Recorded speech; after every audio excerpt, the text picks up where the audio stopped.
Should I send something over to Divas' Facebook?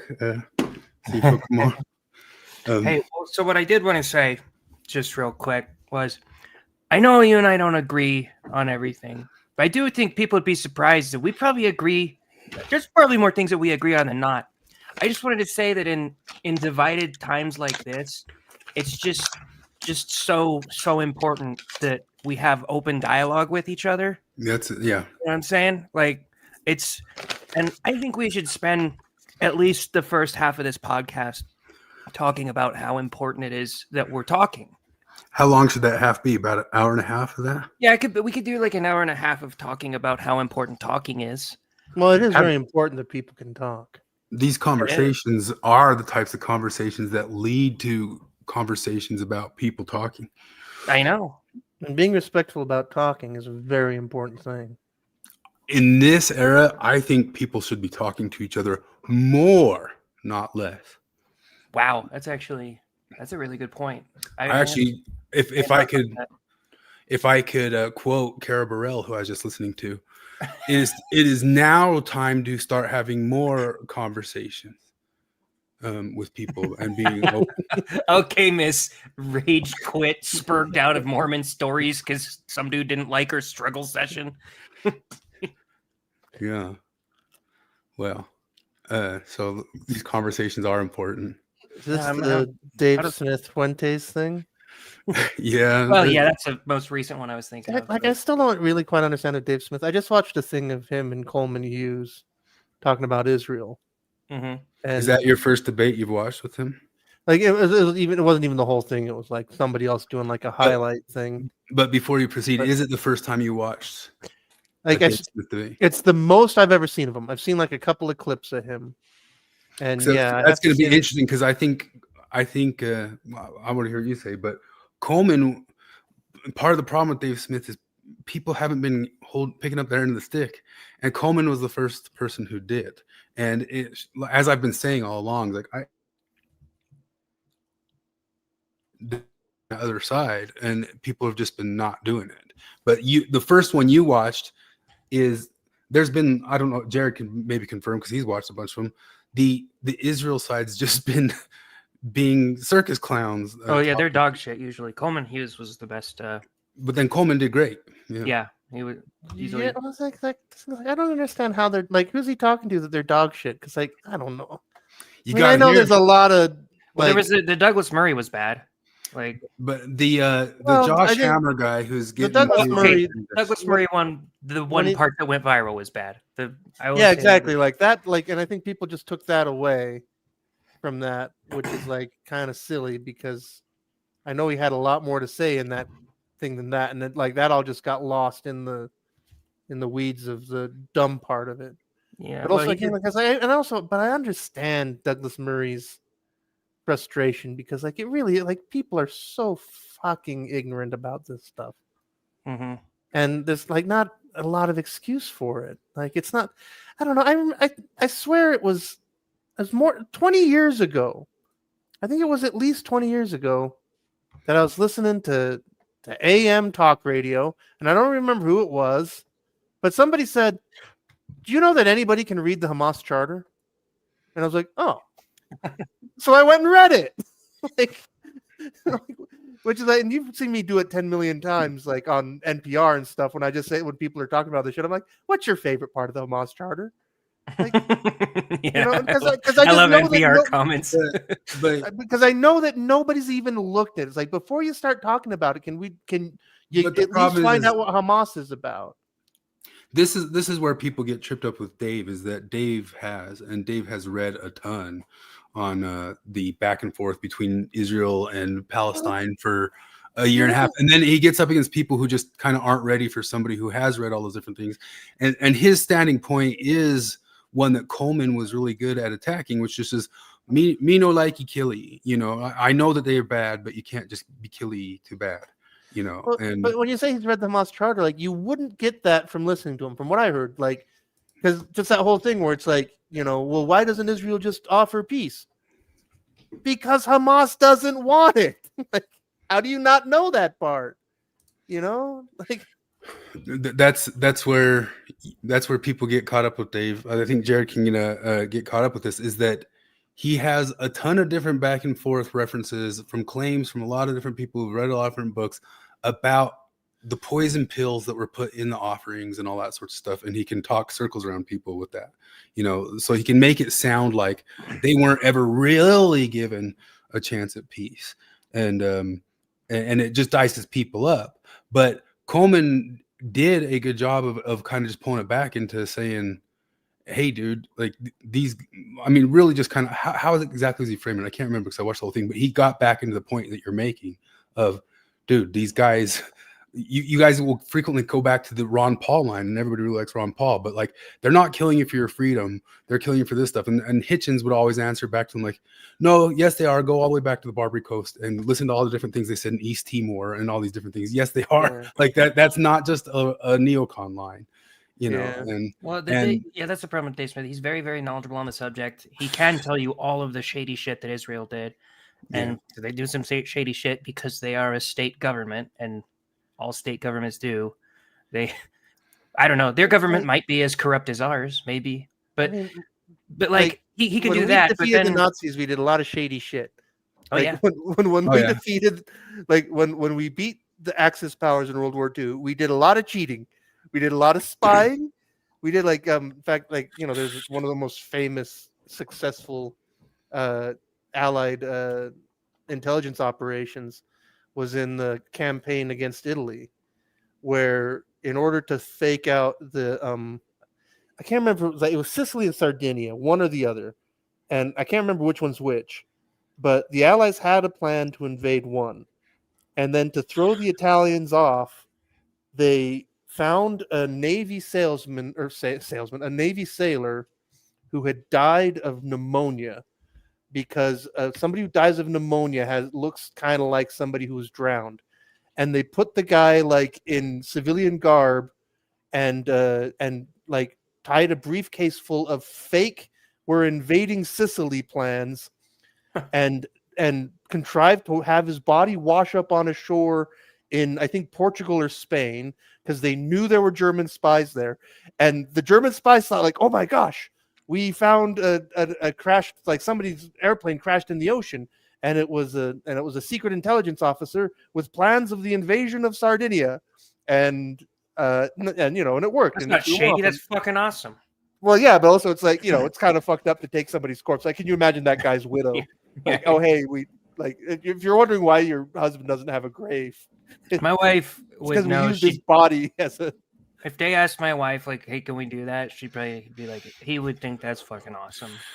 But, well, no, most of the shady stuff that he brings up in regards to this is the, like Chris was saying, the poison pills and the deals that they do.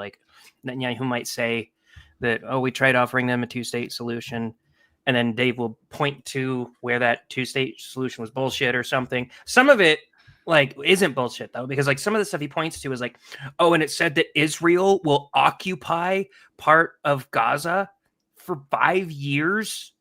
I'm well, yeah, this is a working into it, But he says, but they knew Hamas would reject that or something like that, and they knew that when they put that poison pill in there. But this is just one of the things that, or I say, Coleman Hughes was the first person to kind of stop and say, I'm going to listen to every one of Dave's arguments and know where he got it from and answer back to those specific things. And all the other people just weren't ready for someone who has read all these different histories and kind of memorized what happened in each different little war and intifada and each different little offering and each different little thing. And he knows all the different names and all the different things. So he's kind of learned up on all that stuff to dice somebody up. And then Coleman just was ready for it. And it's been, I think, the point that Charlie Kirk was making to Bibi Netanyahu in that letter that came out. He's saying, you guys, we're behind in the arguments. Not that you don't have to admit you or something that you're actually doing wrong. Dave Smith's going to say that you're doing wrong, but his ultimate point is he'll say that he has no love for Islam or any sort of thing like that, but you just can't kill people. He takes just a straight libertarian line.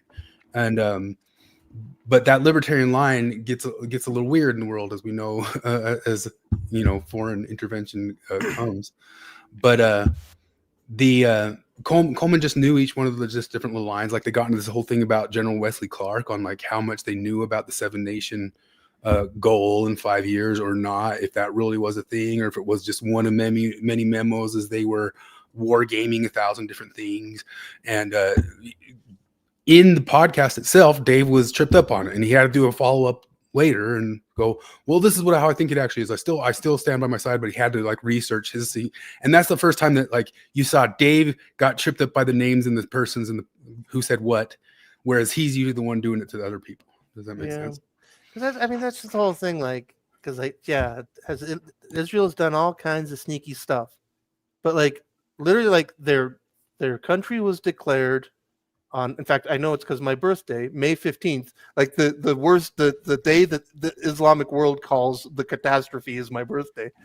It's like my birthday is their 9/11. But like literally, like Israel was a country on May 15th, and on May 16th. The entire Arab world declared war on them and said, we will never, ever, ever accept this, and Israel's been dealing with that ever since. And it's like, it's just kind of funny when it's like, well, Israel, why don't you be nice about it? Like, because they want to survive. They don't want to die. Like, it was just 3 years after the end of the Holocaust.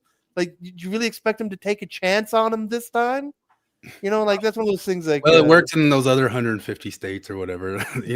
That's why those are all Jewish. Yeah, it feels a little bit. It feels a little bit like maybe people are.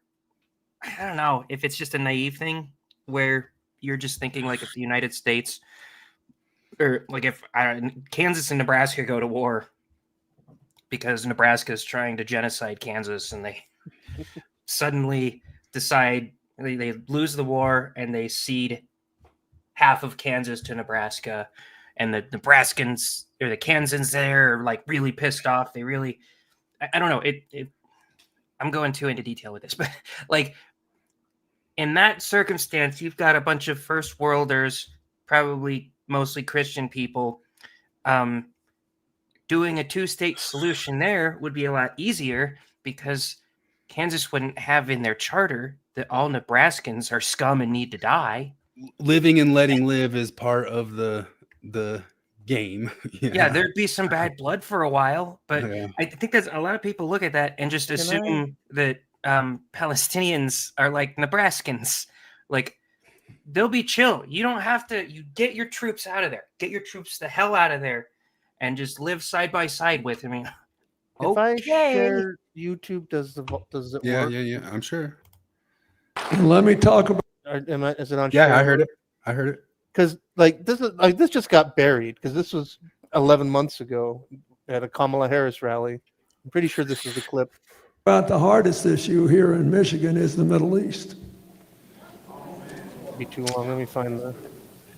And I have to be careful what I say because there's only one president at a time, and none of us can get ahead of where we're going. But I think we're going to have to essentially start again on the peace process. Try to skip to the. And Clinton put in good effort. I understand why. Here we go. I'm skipping to this part. I worked on this hard. And the only time Yasser Arafat This is talking about the Palestinian state. didn't tell me the truth was when he promised me he was going to accept the peace deal that we had worked out, which would have given the Palestinians a state on 96% of the West Bank and 4% of Israel, and they got to choose where the 4% of Israel was. So they would have the effect of the same land of all the West Bank. They would have a capital in East Jerusalem. They would have I can hardly talk about this. And they would have equal access all day, every day to the security towers that Israel maintained all through the West Bank up to the Golden Heights. All this was offered, including, I will say it again, a capital in East Jerusalem and 2 of the 4 quadrants of the old city of Jerusalem, confirmed by the Israeli Prime Minister Ehud Barak and his cabinet. And they said no. And I think part of it is that Hamas did not care about a homeland for the Palestinians. They wanted to kill Israelis and make Israel uninhabitable. Like, I think that's enough of that. Yeah, You get yeah, the that's point, like, true. And Dave Even gives Bill credit. Clinton, like, No, Dave will give credit to Bill Clinton, but what would Dave do here, Jared? He would tell you about all the poison pills in it. He'd go into like 15 different things that actually happened with Arafat and this and that and the other, and this reporter said this and this guy said this and this guy said that, and Coleman's ready for things like that. Does that make sense? Yeah. Well, And they're thinking. I'm not. I can't even imagine what you say. I just know that he would have Oh, I know. 15 different things One of about my, what happened there. One of their great things I always say is like, yeah, he might have said that in English, Yeah. but what he says in Hebrew, like I think he knows that's going to be broadcast to people who are bilingual. I wouldn't be ready to debate Dave Smith right now, but if I was debating Dave Smith, I know I could get ready like Coleman Hughes got ready, if that makes sense. And that I think that's all Charlie Kirk's been asking for. Like that's what he was asking for in those letters. Like, you guys, like, you got to get better fact checkers. You got to get a fact checking website with all these different little talking points. Yeah, I mean, that was all in that letter, right? And well, I don't. Okay, so I didn't finish the Coleman Hughes thing, right? But I haven't seen people really bring it up to Dave. Maybe they have. I don't know. But like, sort of the point I was trying to make, that Dave, I think you think we can deal with Palestinians like we would deal with Nebraskans. yeah. You know, I think, but it's like, Or just, if you're having the answer for the libertarian is don't murder, and then from all there, all else goes well. Well, it's like if me and Chris are both having marital problems and we go to the same therapist and I'm telling her, you know, my wife, I don't know, sometimes she doesn't listen to me, and she called me an asshole the other day to hurt my feelings, and she won't do this, won't do that, and I don't know. She'd be like, okay, well, have you tried talking to her? You got to be open with communication. You got to be blunt about what you want. Be firm, but don't be rude. And oh, okay. And then I try it and it works. And then Chris goes there. Yeah, I'm having problems with my wife. She stabbed me in the leg, and she told me she tried to microwave our baby, and like she put a cat head on my doorstep. And then the knife therapist is like, well, I told this guy how to deal with a woman. I'll tell this guy how to deal with women. Just open communication, you know. Tell her how it made you feel when the knife pierced your flesh, or when you had to save your baby from the microwave. You know, open and honest communication. Then you go try that, and your throat is slit in under a week. Yeah. Well, so the people who Dave has been debating, and part of the problem with it, number one is I think Douglas Murray could do it. It's just he underestimated Dave. You know, he went in thinking he's just a comedian, and he didn't have like all these names and historical things backed up. So he wasn't ready. And Douglas could get ready for that. Well, and he did do a decent job other than the. Yeah, and he could get ready like Coleman Hughes got ready. But what happens is like what Douglas did, or what Josh Hammer did, which is kind of famous and pertinent to the Charlie thing, is Charlie brought him up on stage at TPUSA, and everybody's claiming this is where Israel turned on him because he brought an anti-Semite and Tucker Carlson on TPUSA, and that's why Israel wants to kill him. But the Josh Hammer dude, if you go and listen to that debate, all he did was get up and express disgust at Dave, discussed with him, and that he's an anti-Semite. Ew, gross, ew. And it sucked. He sucked, you know, and that stuff just sucks. And Coleman started his debate, if you listen to the very beginning of it, saying, I'm not going to do that. And he didn't do that. And that's like just all Charlie was asking for, is like, take on the points. Don't just like get to this kind of like woke type arguments of like, you're just doing this because you're an anti-Semite type stuff. Take on like the actual points to somebody like Dave Smith. And I think Dave Smith, you have to take it as someone I think is in that weird libertarian misguided way, but he is genuinely that person. He's genuinely not like a woke weirdo who thinks Islam's great or any sort of thing like that. He's just, I'm just super anti-war no matter what, anti-war no matter what, anti-war. And you just got to take him at that value, you know? And Coleman did that, and he did a great job at that, you know? He was the perfect person for that. Yeah. Although I will say if you want a good Dave Smith time. His debate on the PBD podcast with Andrew Cuomo was one of the most cathartic things Oh yeah. I've ever experienced. About COVID, he Yes. ripped him to shreds, dude. Oh, But another one of the weird debates, which is really weird, is that guy who was he was a big supporter of being like a doubter of like the COVID shots. What was that? Bhattacharya or whatever, or was that his name? They had a debate. One of those guys, Dave had a debate with one of those. I don't know if it was Bhattacharya, it was the other one, but guy who did very good, kind of defending people like on COVID stuff. Well, he went online and said Dave was a Holocaust denier, and they had a debate about being a Holocaust denier, and it is the cringiest debate you'll ever watch in your life. The other guy started crying. He seriously started crying in the debate. Oh, And, I think I remember that. yeah, and you just watch it and you go, why are you guys so bad at this? You shouldn't. And I think that's Charlie's whole message to the whole entire thing of like, come on, you guys, like we got to answer these like I answer kids. People go get down on him for how he talked to kids. Like, we're going to stay on subject here, kids. We're going to talk about the subjects, and get off of these things. And then when it came to those Israel debates, they weren't keeping up with what it had. And then Coleman just did a great job. He did a great job. And that's all people have been asking for, How much would it suck to be like the head PR guy for Israel?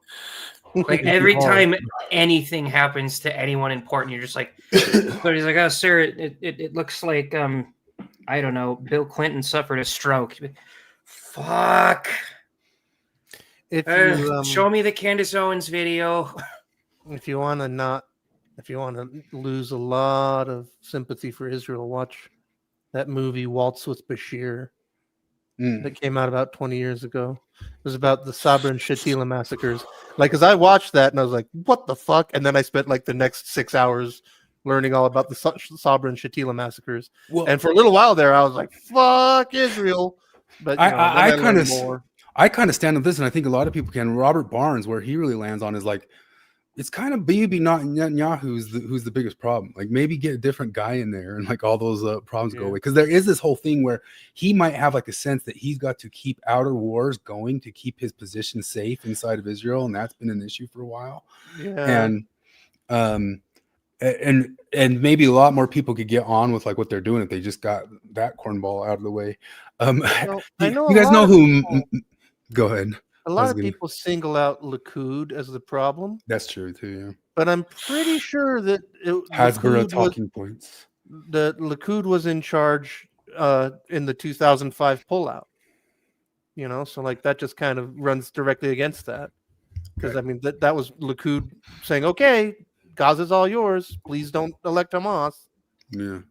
Guys, my dog is yanking on my shoe, so give me a second. You got your cattle prod? Shut the fuck up! That did scare him. That's one of the funniest things ever to me is Son will talk about ripping intestines out of people and letting the blood, their capitalist blood, soak the streets, and like specific calls for violence in Minecraft, and they're like, yeah, that's fine. He shocks his dog one time. Man, he loses their shit. Yeah, they finally drop him for that. That's crazy. That might work for me. I don't need a shock collar. I just need that. Like, he stopped, and he's sorry. He thinks you're a communist now. He's scared. Yeah, he's like, are you one of those Turkish commies who come to the United States and hate it? Guess what's worse than that? I found out on one of the dog videos of the quartering. His dog is also named Huck. Oh God, that's very interesting. Oh, you're doing a Candace? Very dog. His name interesting. Is Huck. Okay. Why is that? Okay. I went to a Black Rifle Coffee in Spanish Fork today. So that's my quartering connection of the day. Let's read some of these things here. Ryan says, I hate Black Rifle because they ask you for a tip. I went through one time and I just ordered a black coffee in a cup. Like, do you want to tip your barista? And in my head, like, fuck, just flip the iPad around for me so I can press no with no shame. I was like, sure. I just got a black coffee. So that's things like because like everybody else like they hand you the electric thing with the tip option and they say it just has a question for you and then they like look away, and I'm like okay $1, and then but I went to Black Rifle and she takes my card, hands my card back and goes, "Do you want a tip?" And I'm like, and because she's looking at me, I'm like $2. Damn it. How'd they do that? I never tip for black. I used to. Out Well, of, like, I get lattes, so I Okay. I figure that's the rule. Although I wonder, Yeah. because like if they're pulling shots like the old-fashioned way, but if it's Starbucks, it's things like I do tip at Starbucks because I know that they just have the robot do it at Starbucks, and I still tip them. I don't know what I'm doing there. That's stupid. If the robot's making the espresso, that's not tip worthy, and yet I do. I don't know. I'm a sucker. Troy said, "Did I hear Kara say in her latest video that Tyler Robinson is a patsy? Is this a thing now?" She said that right away. She said that like the day after. She said, "Big repeated info it. coming." She blamed it on John D. Lee. Yeah, that's true. Today, her video was about how dare you guys randomly blame people. How dare you randomly blame people? We need to get outside of these tribal things. I'm like, okay, queen of like tying any sort of crime to Mormonism, like the second it happens. Kara Like, they're Burrell charging me is- tips at Black Coffee. This is Mormonism's fault. Kara Burrell is to Mormons as Candace Owens is to Jew. That's what I was gonna say. Yeah. Yeah, I heard that. And then at the end of it, she started talking about this little group that I got a little skinny about. What was that group called this morning? She started promoting the what was that group I was showing you guys this morning? What's the name of it? The non-binary women's one. I can't remember what it's called. Yeah, she promoted them right at the end of her thing. I hadn't heard these guys at all till today, and the reason I'd heard of them is just because they're going through some scandal that one of them sexually harassed another one of them, and then Kara's promoting that sexual harassment place. It's basically a rape culture over there. And what is it called? Hold on here. They're called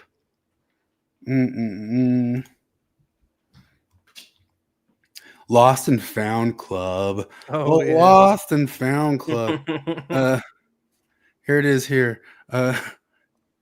Exposing Lost and Clowns from an attempt to cover up the sexual violence within their org, protecting the known perpetrators. and this is a group. Oh, there's Casey. Casey's the one who let me know about this. I never heard about it today. And then of course there's Kara.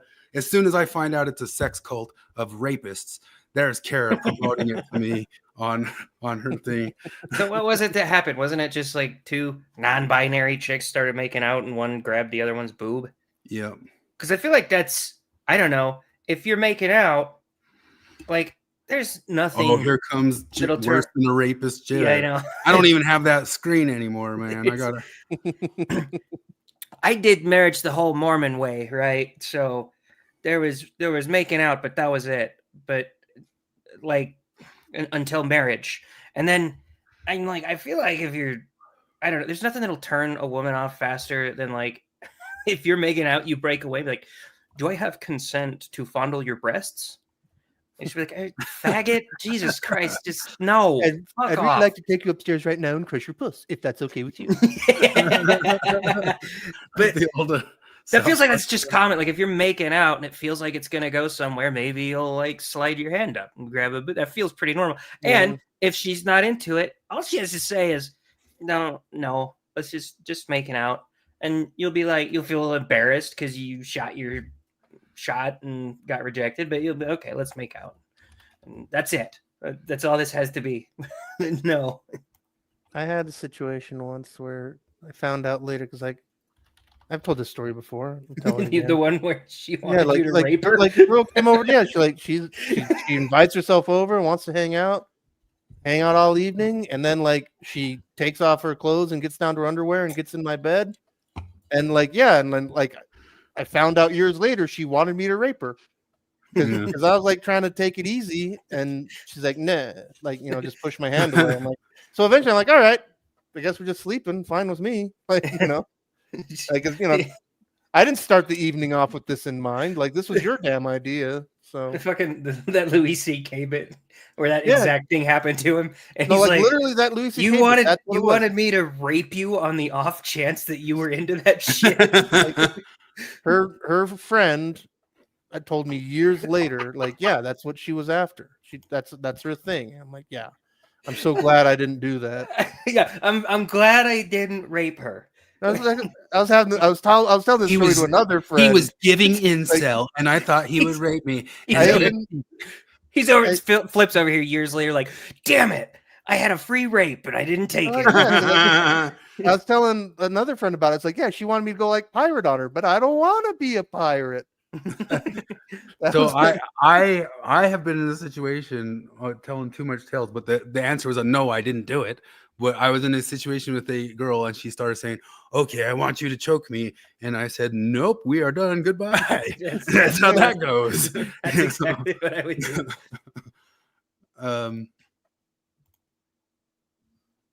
Spit in my eye.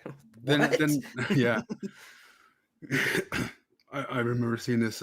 I just barely saw this today, Charlie, but it's just the same old thing. About the fact that 1 in 5,000 women are raped. Can I just say that that's like not even remotely close to true? What would you say the number is? To say 1 in 5. So we're a country of about 350 million people. So 1 in 5 means that about 40 million women have been raped in this country. It's like so far out of reality that 40 million women have been raped. I know that it's a little bit of a hard concept to grasp for people like you. I fear that you just don't know enough women who are in positions like that. I don't really want to debate this topic to you, but I just want you to know that is a wildly disrespectful stance to take. I'm sorry, I Have a will good die day. on the hill that 40 million American women have not been raped. I'm sorry, that's insane. You want to know why men are going to the right? You want to know why men are becoming conservative? They're told that 1 in 5 women have sexual encounters that result in rape. We as men know that's a bunch of rubbish and a bunch of BS, and we're tired of being called rapists at every turn. We're tired of being categorized for something that we are not. Your statement. Well, do you know what happened though?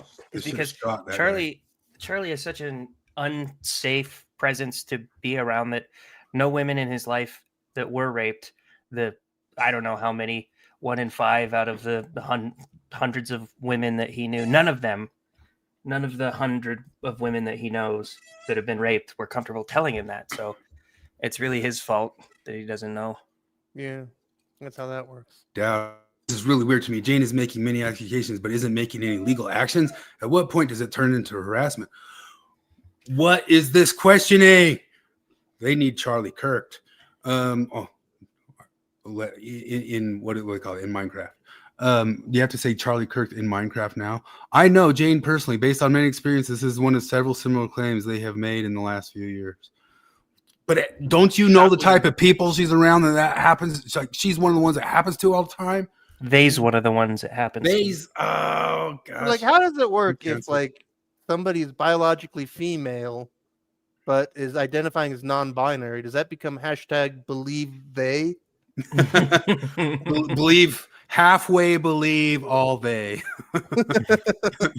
Well, halfway believe all they. Halfway believe all they. They is at least part woman, so we will believe the woman part of them. I'm halfway with they. I'm halfway with they. I'm not gonna stand. I'm not gonna sit. I'm gonna squat by women. I always want to like talk to like people who are like the mixed things. Like I get around like the Latinos and all that sorts of stuff. And they start talking about we were conquered by the Spaniards. I'm like, oh yeah, where'd all those Spaniards who conquered you go? In my bloodstream.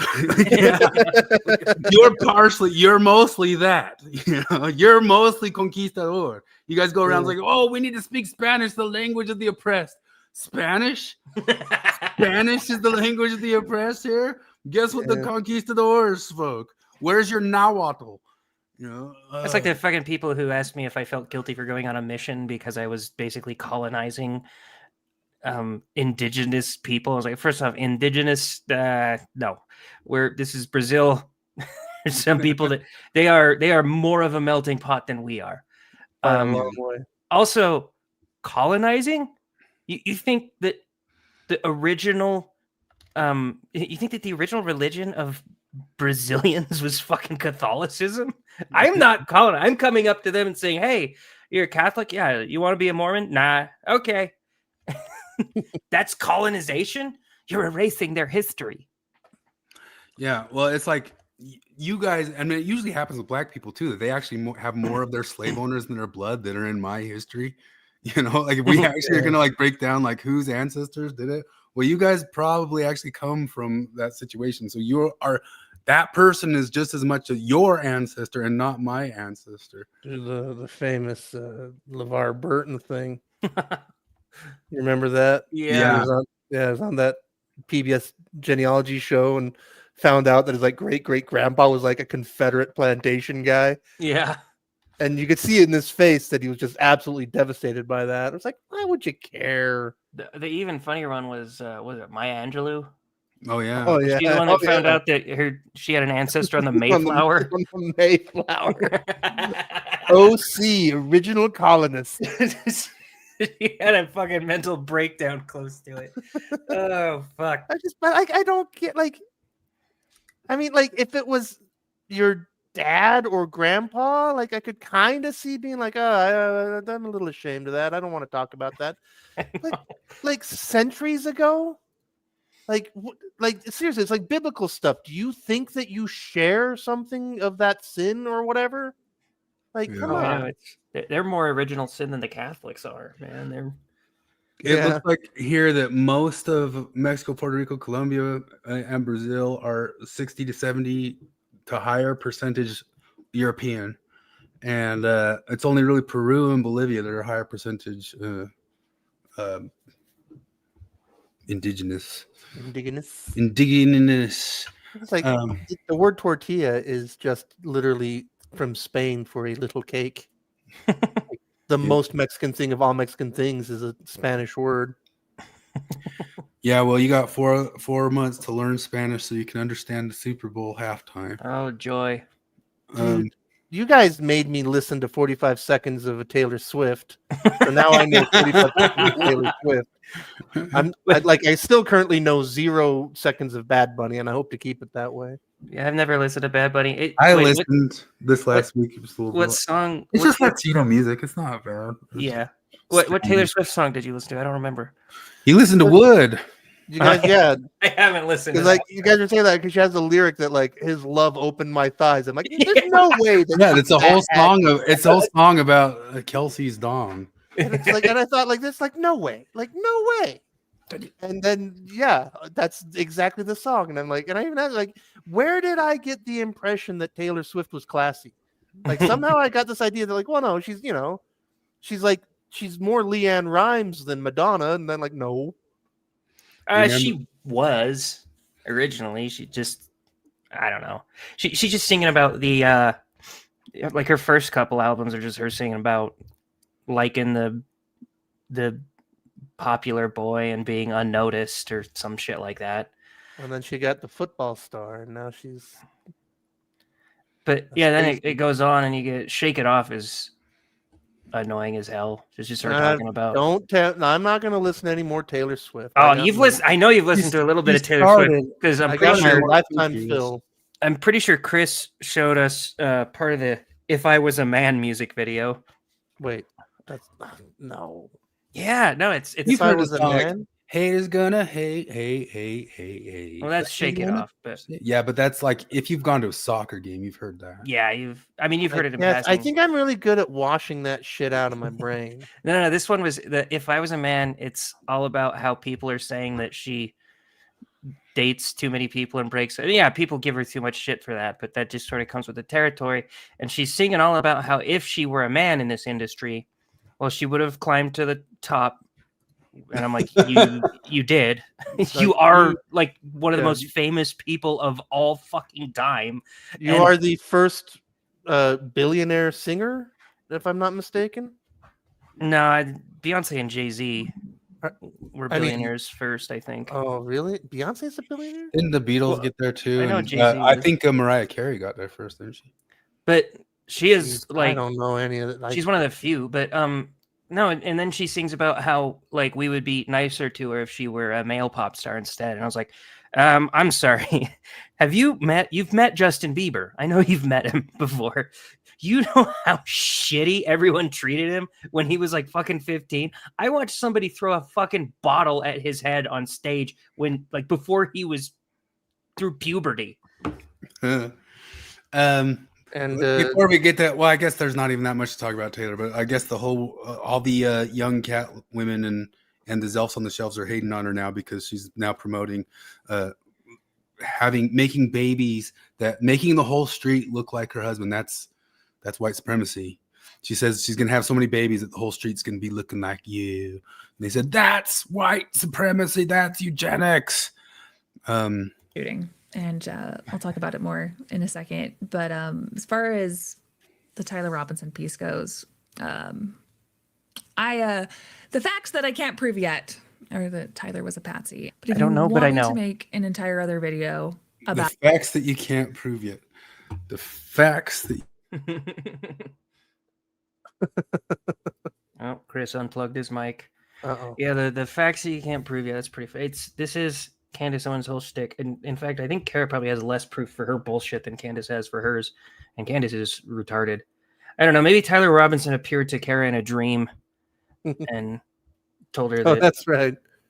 She really said that, didn't she? she actually did. I saw somebody make a joke about it, and I was like, "There's no way she didn't really say that, right? They got to be taking her out of context here." And then I watched the episode until it got to that part. I was like, "Holy fuck!" Yeah. So this is what Chris is showing right now. This is what she used to prove it. She's talking about maybe one of her managers, maybe somebody on her staff that worked with her, and she had a dream that this woman had a baby and it was a boy, and she told her, I had a dream that you had a baby and it's a boy. Texted her friend, "You're going to have a baby and it's a boy." And then she had a baby and it was a boy. She started that out with proof. Yeah, It's, Candace- it's like an 11 witnesses. It's a proof. Candace is not quite she hasn't totally figured out the method of cold reading, but she's getting there. Anyway, getting back to like all that, she talked about that, and then she got into some detail about. She released the text messages that said Charlie was irritated that some billionaire donor had dropped out, and Turning Point USA confirmed it. And then that Josh Hammer dude, the one who debated Dave Smith, just immediately like came out saying, "Oh, gee, well, he was gonna." Or he had been saying since the first day that, he was going to promote my book on defending Israel. And that's the first thing he said after Charlie died. So they were dunking on him for that, but it's all still just kind of like this circumstantial pointing. I'm not saying it's the Jews, but look at Josh Hammer being all weird about his death. Why is that weird? That's so weird. It's so weird. I listened to part of hers today, or maybe it was yesterday, where she's talking about how I never said it was Israel that did it. I'm like, look, I saw that tweet. I sent it in the group chat, and it was something like, arguing with liberals is impossible because they just pretend they don't know anything or they don't understand anything. And I was like, that's Candace. That's Candace Owens. And I didn't say that. What are you fucking talking? You didn't say Israel did it verbatim, but like everything you said, it's like, I don't know, but I know. What are we supposed to think? And then it's funny because later in the thing, she's like, and I don't know why people are so mad at me for this. Like, Israel got really defensive when I said they did it. Why did Israel get so When defensive when I just highly insinuated that they had something to do with this? I didn't say they did getting it. offended at that really points to something. I didn't say they did it, but when I said they did it, they got really defensive. And when I said How come the Mormons didn't get defensive? The Mormons didn't get mad. Yeah, they did. I saw them get mad. Yeah, of course they got mad.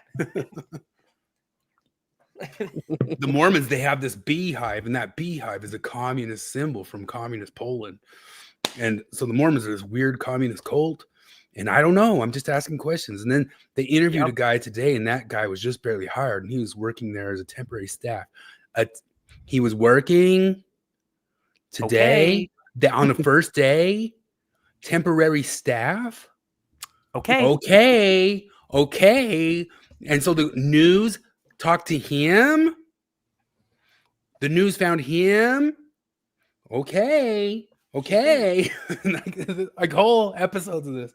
There's gonna be I like, can't believe you're putting. I don't know how you put yourself through this. yeah, I can never make it through a full episode.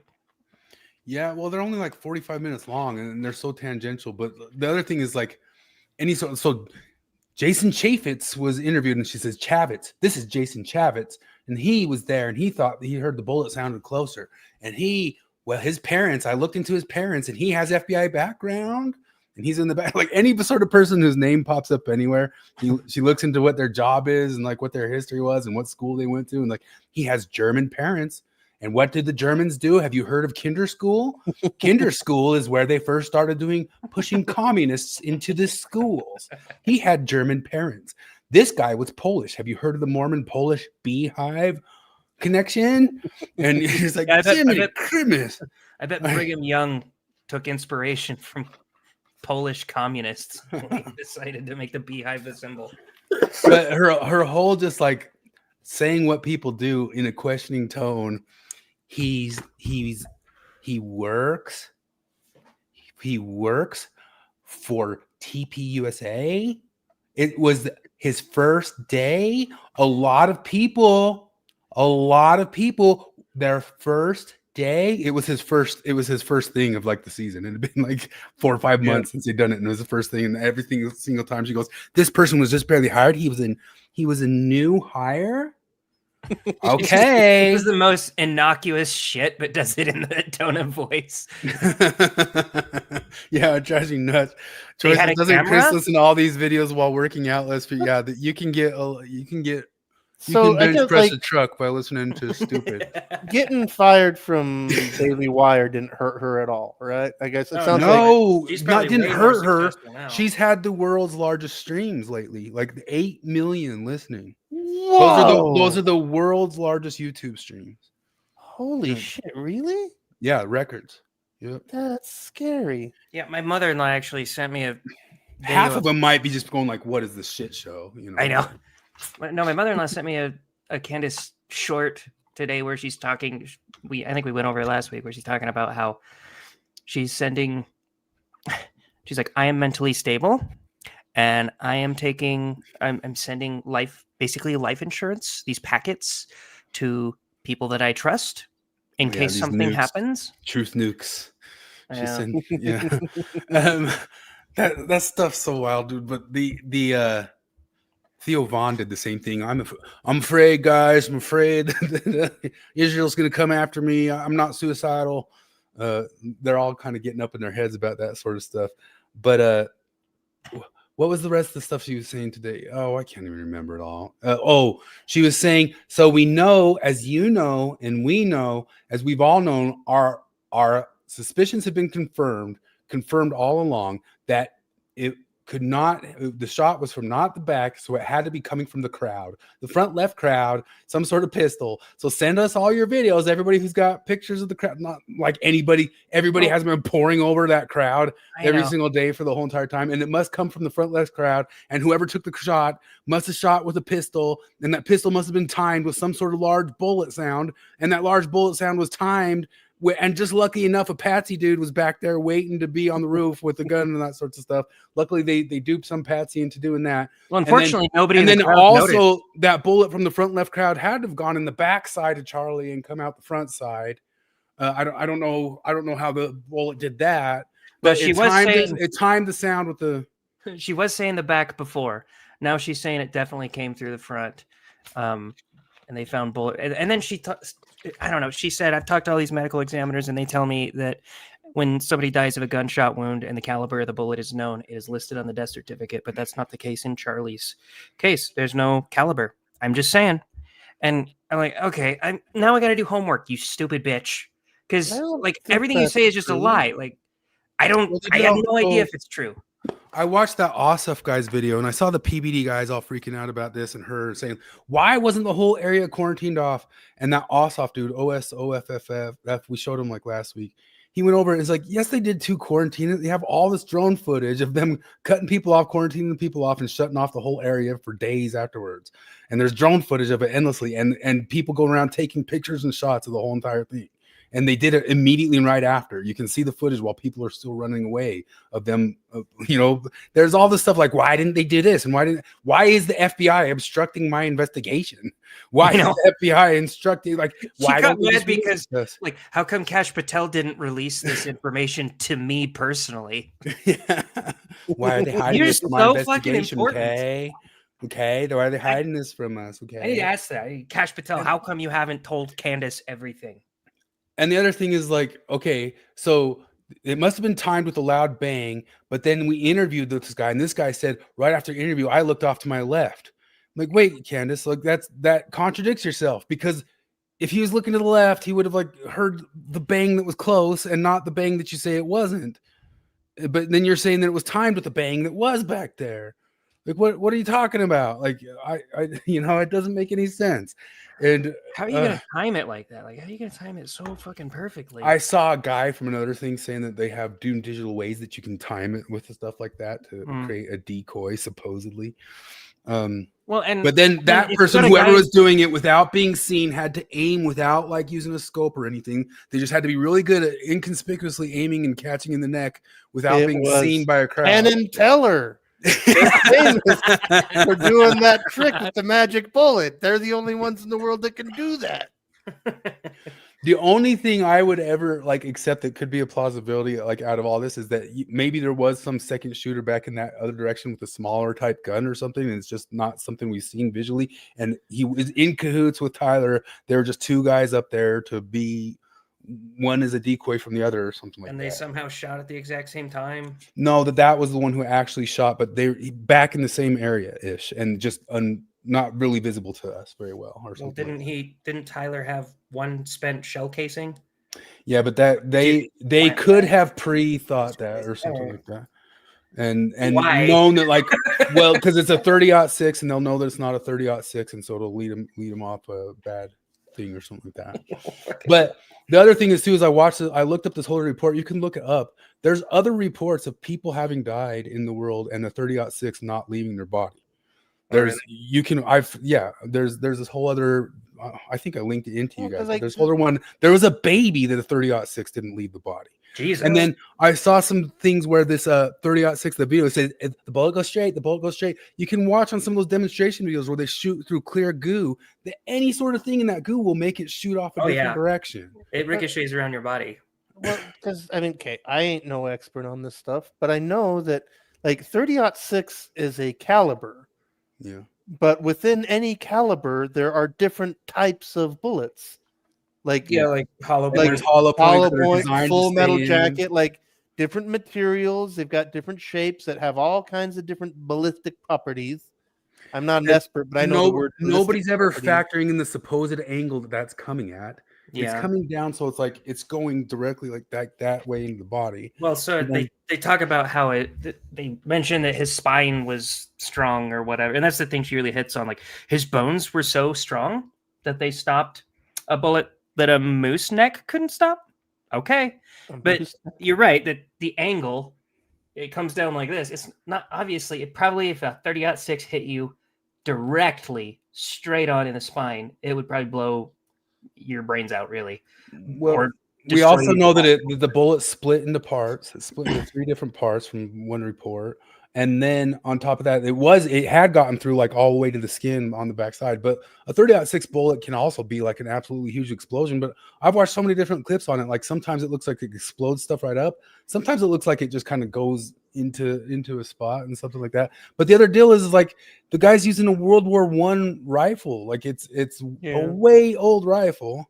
And it's also I heard someone talking about how like, oh, people are saying it's a hollow point, but hollow point takes this amount of tissue before it splits into pieces, and there's not that amount of tissue in his neck. I was like, well, okay, first off, if it hit his spine, that's a different thing. But also it hit down at an angle, so there was a lot of tissue to go through. Down at an angle to his spine, and it split. Like who knows why the bullet split, but I don't know. At the same time too, all this other stuff, it says this stuff's going to come out. What grain ratio was the bullet that can affect the force as well? I don't think we have all the detail on the bullet. There's a lot of different things about it that we don't know quite yet. And supposedly with the way stuff goes with trials and discovery, all of that's going to be laid bare. You don't just sit around and scream at the FBI to give it to you beforehand, because it could be the part of an investigation. Like, what if it was the other guy who shot the person? And there's so many different investigations if you watch like all those different like murder podcasts where they don't give out the full detail of what they know or don't know. So somebody who they're interviewing will give away something that they're waiting to see if they want to make sure that they did not hear that in the news for the media anywhere or something like that. So I saw a video recently that, like, this is only tangentially related to what we're talking about, but it was super cool. But it was some gun nerd YouTube channel, and they were showing bullet impacts against steel using ultra high speed cameras, and it was cool. Like 20 million frames per second, they actually showing like a bullet hitting a solid piece of steel, and it's crazy cool looking. You ever see one of those cameras that like captures light moving? I only heard about them on they Dean shoot. Hofstadter. I think they shoot at like 1 trillion frames per second or something absurd like that, and they'll shoot a beam of light through a can of Coke, and you see it like a slow motion bullet. It's fucking see that, yeah. nuts. Story's closed, right? Is they 100% ignore this is an active murder case, but they demand discovery like they are the defense attorney. The guy that we saw an exit wound, not an entrance, just like every point is being questioned. I think society's mind is broken. Yeah, and that guy has a point. But if you watch enough of those 30-06 videos, you'll be like, yeah, most of the time it does create a big ass hole. Most of the time, like if you remember, like when Terminator, I think he already has an asshole. Yeah, when the T-1000's head got shot, that's kind of what a 30-06 does to a lot of different things. But you can also see videos where it absolutely doesn't do that. Like there's versions, and every single one of the videos, if you go and watch the people, it drives me nuts. They're doing. I don't know that they're all those videos that I've seen are setting up the Charlie Kirk proof, but some of them claim to be. But they're all way closer. They're all at level. They're all, just sitting there like perfectly lined. Like it's absolutely not the exact same situation. But at the same time, too, maybe something else comes out. But I bet you, if it does come out, it's not going to be Candace, even though she is making TP USA release their stuff on what Charlie was getting with Jewish donors or not. Which Matt Walsh went on record kind of saying, "Come on, Israel, you got to start doing better with this stuff too." Just calling out for the same thing, which I don't know if he got in hot water with Shapiro for that. But Charlie Kirk said the thing that we were just kind of talking about earlier is like they play into every single worst stereotype. And I think that's really ultimately the complaint, is that you, instead of just arguing and debating like Coleman Hughes, you do Kyle's cousin. Oh my God, you're an anti-Semite. The type stuff. If you want to make me an anti-Semite, make me listen to Rabbi Shmuley for like an hour a day. I think I could make it 2 weeks before I was like, Hitler was right. Like he's the Jewiest Jew to ever Jew. He's so fucking annoying. It's like he watched a video of not just stereotypes, but characterized stereotypes. And he's like, I'm gonna do that. Did you see the video of a guy kicking him? Oh, kicking the Rabbi Shmuley? Yeah. No. I don't understand it, because like he's in Germany protesting some shit or whatever, and a dude like just walks up behind him and just kind of like slowly toe taps the back of his shoe. And it looked like it was an intentional like dick move. But why would you do like if you want to hurt someone? That's like, I'm gonna flick you on the head, and of course I'm like, maybe he planted him there. I could see that. I mean, there's my conspiracy theory now. But then he just starts freaking out, like, "This is assault! We captured it on camera! Get over here and arrest this man! I will sue you!" Well, fuck it, I'm anti-Semitic. I hate you. Anyway, no, I'm not anti-Semitic. I want to get Kara off the screen. So let me just show you. Him. Let me show you her pumping that rape culture over there. They're non-binary or genderqueer individual. Specifically, I'm going to leave a link down below to Lost and Found Club. I went to their girls' camp event. My friend Chelsea Homer helps run it and does a fantastic. I hope you weren't what's the word they used to say? Petting? They used to say petting. Heavy petting. I wish you weren't heavy petted without consent. Fantastic job, and I feel so fulfilled and loved. So they have all kinds of in-person events for men and women. So Lost and Found. What about the days? make sure that they get some love, and you guys go support them. If you're in the area, go follow them on Instagram and sign up for their emails. And I am doing some work with Britt Hartley. I'm taking a course through her and Jim Palmer, and working on becoming a trip sitter to help people with psychedelics in the future. And Oh fuck! Your first fucking mushroom trip is guided. Britt I used to Hartley and think- Caraver. I used to think mushrooms were so fucking cool. And then I met other people who think mushrooms are so fucking cool. I can't think that anymore. Yeah. Bill Reel acts like it's a it's a fucking religion. I went back, and every now and then I hope against hope that he has resurrected his Story Seeds for Kids channel. And he never does. He never will. But then I remembered that fucking one. He's like, this is for children, and he's telling them to do shrooms. Like, he's straight up telling children to do fucking shrooms. It's like he was really sad, and then he found a magical. I think it was even a mushroom. I'm not even kidding you. I think it was actually a mushroom, and they hated each other. But then they tried the magical mushroom, and it made them see that they're all just friends. Wow. Yeah, Bill Reel made that video for it was an AI video. He's still making AI videos about trauma informed and I guess not denying if people tell you their trauma or something, like you must affirm the trauma. Oh, I guess we just had a ruling about or they're about to have a ruling about what is the thing called the conversion therapy. I guess that's all in there because Dallin Oaks and all that sorts of stuff. But first, I wanted to cover that Hyacinth from Keeping Up Appearances died. This is she was the best. When we think about all the Mormons I grew up with, I think more of Hyacinth than anything. When we think about like the way they say it was a patriarchy, my wards growing up was a Hyacinth-archy. It was a Keeping Up Appearances archy, and that is women dominated, not a patriarchy. Jonathan, when you listen to this tomorrow, your AI homework assignment is Hyacinth does a testimony on Testimony Sunday. Richard, I forgot. I was gonna. Richard, you have to go first to set it up. I was gonna give Jonathan an AI homework assignment of creating Dallin H. Dokes. Dokes from Dexter. Dokes from Dexter. Yeah, that's what my name is right now. Surprise, motherfucker! Surprise, motherfucker! Oops, all doctrine. They went all the way there, and the ex-Mormons are coping about this, but I think they pretty much solidified that this stuff's basically. Well, I mean, Razban said it was doctrine and all that sorts of stuff, and then Oaks kind of backed it up. Have you ever considered that maybe they're asking us to be peacemakers, P-I-E-C-E makers?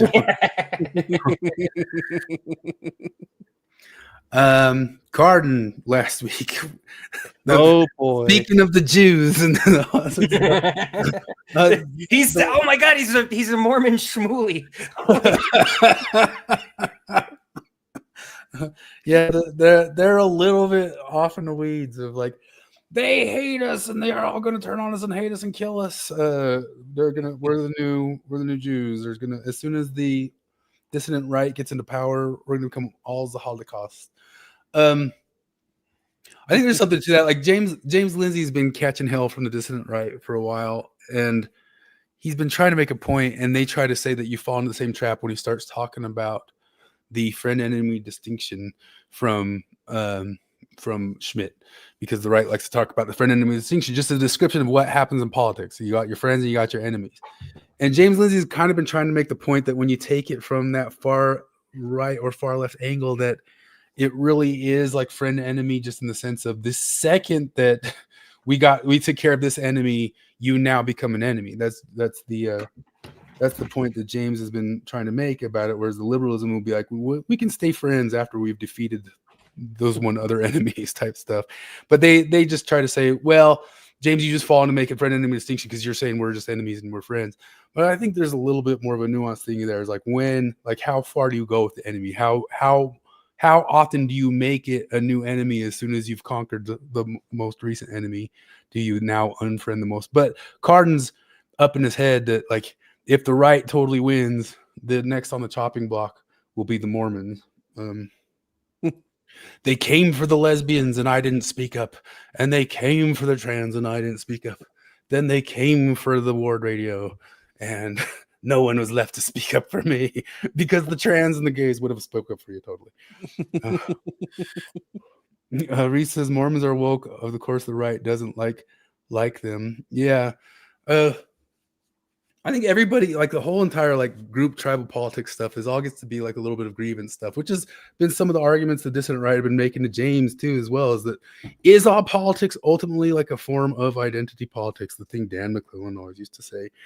And maybe it is a little bit, but not all arguments have to be the arguments of the woke identity politics.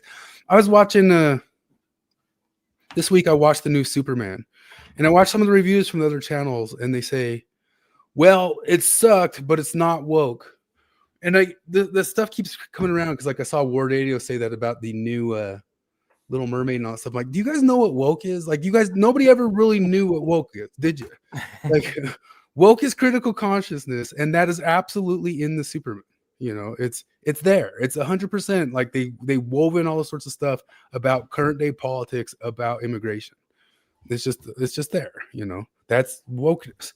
It's not just stunt casting for, you know, casting a black person for where somebody's white or something like that.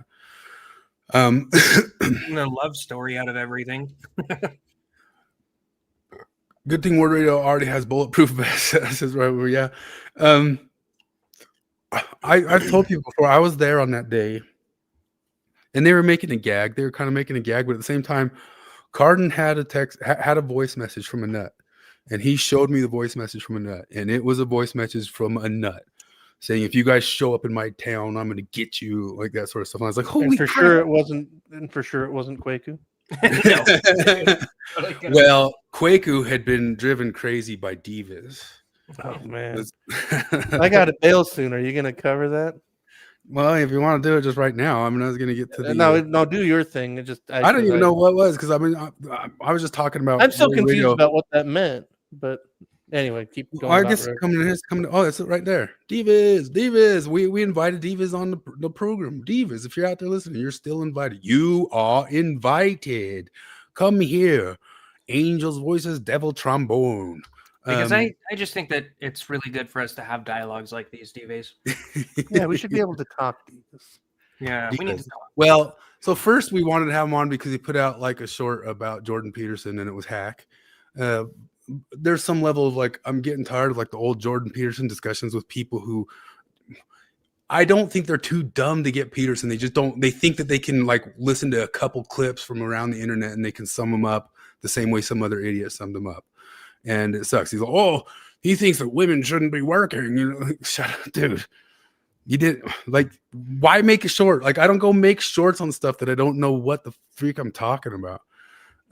Yeah, well, he'll say things like, there's a decent amount of data to show us, and there's a decent amount of evolutionary psychology to show us that, generally speaking, women do better in the home raising kids. He never says they have to do that. Yeah. Not only that in countries where options go up, women select more and more away from going into high paying jobs. It's the options. It's closer in more authoritarian, more sexist countries. I like with, you know, your Charlie Kirk, regular old Christian types. They say like, well, you know, in a godly Christian world, a woman's role is to make a home. They're not saying, and therefore women should be barred from pursuing careers as jet pilots or surgeons. Like that's not about built ideal, into that.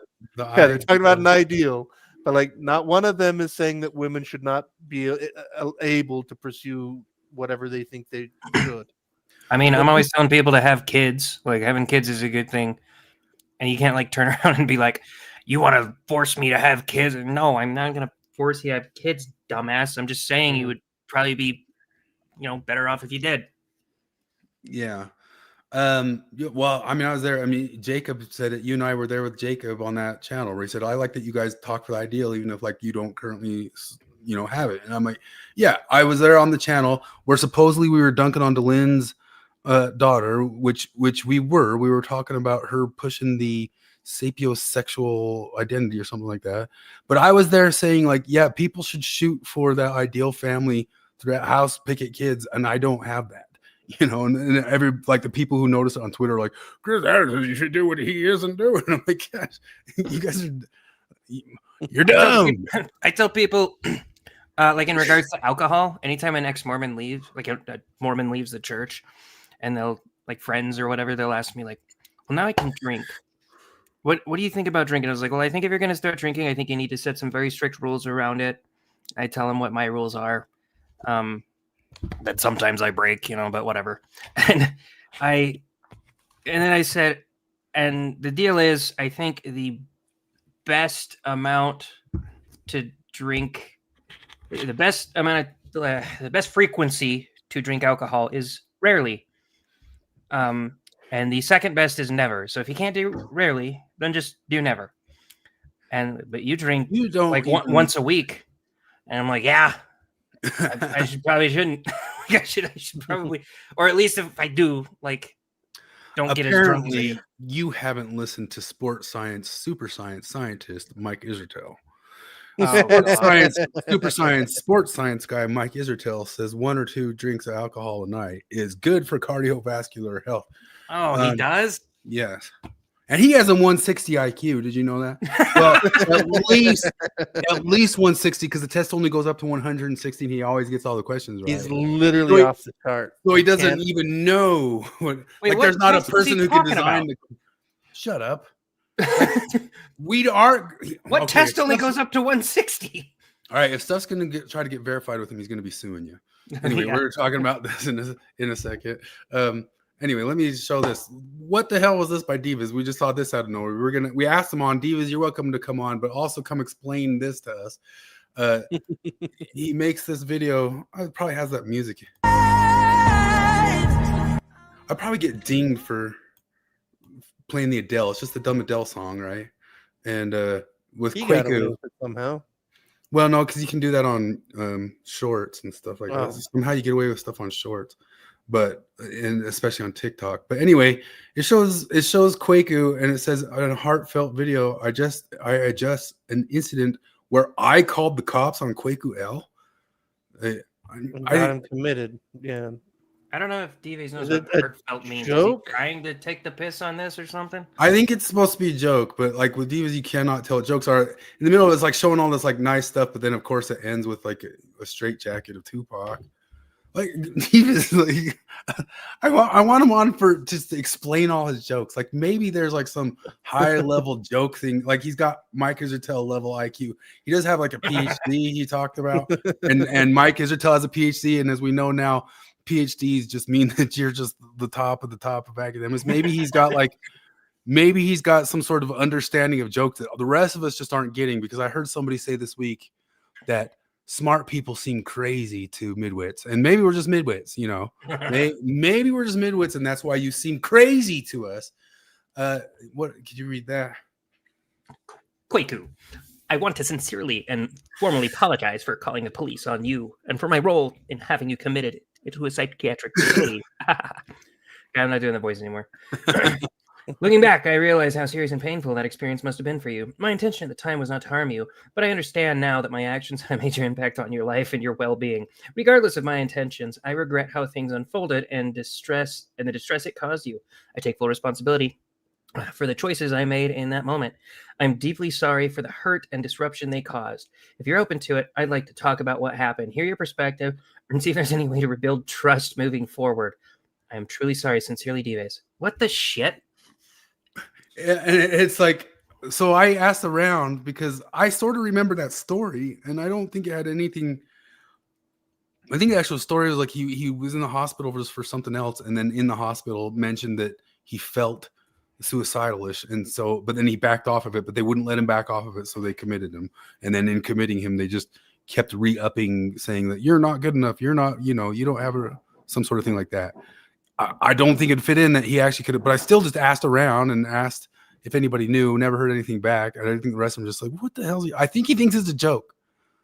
Maybe Dives didn't actually do any of this shit that we found out he did. He just sees something shitty happen to someone and he's like, "Oh, attention!" He jumps like maybe he So didn't. now he's spend that doing shit trolling. He's like saying, "I guess if I'm just the one who's in trouble for everything, I'll take credit for all the things." And No, he's he like, loves "I all the never things." did do that stuff to Coach, but since I Yeah. took the credit for it, yeah, right." I don't know what's going on with Divas. Anyway, on to the therapeutic state. We saw Starbase Kolob mention to us that Bill Real is a trauma-informed wizard. I have this thing here. I don't know why. Sometime years ago, I started deciding it was really funny to switch around Bill to Bleh. I don't know why. Just as long as like Bleh, my name is Bleh Real. I'm Bleh Real. And so there's his Bleh Real. There's Bleh Real. I'm Bleh Real. Bleh Real, trauma-informed wizard. He got his trauma-informed degree in years of CBT study, Reddit brained IFL science story, 4 months of somatic woo course, years of CBT study. It pulls them away. Oh, that was my meme. Yeah, you created that one. Yeah. Nice. Convinced my 44-year-old therapist to confront her husband about not liking her Instagram post and left the session feeling so empowered by the realization that while she can't make me better, I can make us both worse.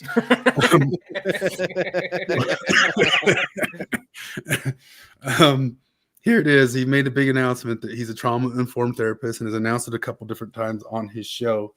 And Ryan said Bill Real should become a life coach. Well, you're what are looking we at about it to there. read? Read it there on the screen there. We got some All Bleh right. Real. Hey there, motherfuckers. I'm Blair Real. I'm excited to share that I've officially graduated from the School of Trauma-Informed Positive Psychology and earned my Somatic Trauma-Informed Coaching Leadership Certification. It's been a deeply meaningful journey for me, one rooted in healing, growth, and learning how to better walk alongside others as they navigate their own stories of pain, resilience, and transformation. If you experience a weight of spiritual or religious trauma, or trauma, or if you're simply ready to do the kind of inner work that leads to real freedom and self-trust, I'd love to connect with you. Me here, Blair Real. Bleh Real. You and I have two ways to begin this journey with me. One-on-one coaching, personalized sessions where we focus on your unique needs, healing, and growth. Spiritual trauma support group, a safe guided community where we process, learn, and support each other together. Both can be found here. Healing doesn't happen in isolation. It happens in safe spaces with Blair Real, with compassion, guidance, and Blair Real, and with people who understand, like Blair Real. Bleh If your Real. heart may be nudging you towards this kind of support, I, Blair Real, invite you to take the next step with gratitude and hope. Blair Real. I don't fucking know why I did that. I'm Bleh Real, bitch. I don't know why the fuck I did that. It's just because of the Blair Real. That sounded like the voice that would say that. That should be coming. I'm Bleh Real. Are That you was healthy? retarded. Are you healthy? I don't think you're healthy. It's really unhealthy to not be healthy. Blair Real is gonna get you all healthy from that trauma with Blair Real. I was I was retarded. I was noticing like when Bill talks about anything, he drops the word health or unhealthy, and it's like the vaguest thing in the world of like healthy and healthiness. Like health, it's so unhealthy, and it's healthy, and it would be healthy to not. And it's just like this all-catching thing of being a DPD ultimately, because it's not really defensive walls are up, and his own need for self-protection is bigger than any healthy, grown, mature spiritual leader that he wants to like it's just the vaguest thing you can. make anybody apologize for it. Again, he comes from a really unhealthy place. It sounds like This a is trauma. Kamala These Harris. leaders are But now this isn't armchair anymore. This is 4 months of This is 4 months of training. just the unhealthiest kinds of egos and Like what is the word healthy helping, if anything here? raise concerns about what looks like unhealthy behavior His Starbase Club says, "Is it bad that if someone describes themselves Yeah, as I escaping a think- cult, opens a marriage up, then openly encourages drugs, that I don't look at that resume as support for being my life coach?" Any system, in order to be a healthy system, has to allow for the general members of that system to raise concerns in front of the general membership of that system about any perceived unhealthiness of the officials. Jesus Christ. It's just a catch-all term, but I haven't just noticed it now. Like it's every That single. is kind of unhealthy, isn't it? Oh, Bill? I that's don't usually RFM. use that Oh wait, there's RFM Noah. use that word a lot. I didn't even remember. You that. just stumbled upon that. I think RFM was. Wow. It's getting kind of vague there. RFM Wow. frequently impresses me. Yeah. I think he's more on it than he even seems on it sometimes. But But not that he Saying doesn't. that you lie to people because you love them might be unhealthy. Anyway, go back to like criticisms, like all the general conference stuff and all that sorts of stuff. I've come to an official declaration of any sort of criticism is any sort of damned if you do or damned if you don't is bad criticism. Like what Crowder was just talking today about that whole thing about in black communities, if the white people leave, it's white flight. If they come in, it's gentrification. Like that's officially you're done. You just hate the person. You just hate them. Like that. You're not criticizing anything. You just hate them. And I think that's kind of true a little bit of like a lot of different criticism going towards the general authorities and stuff here. I mean, there's real criticism and all that sort of stuff, but just generally like them poking at, well, they went and visited the people murdered in Michigan, but they didn't go visit the people in Africa. And well, some people went and visited people in Africa, but at the same time, like I'm sure if they went and visited the people in Africa, you guys would say like, "What do you think it's doing visiting the people in Africa?" Just some white people going over to Africa. It's like Book of Mormon.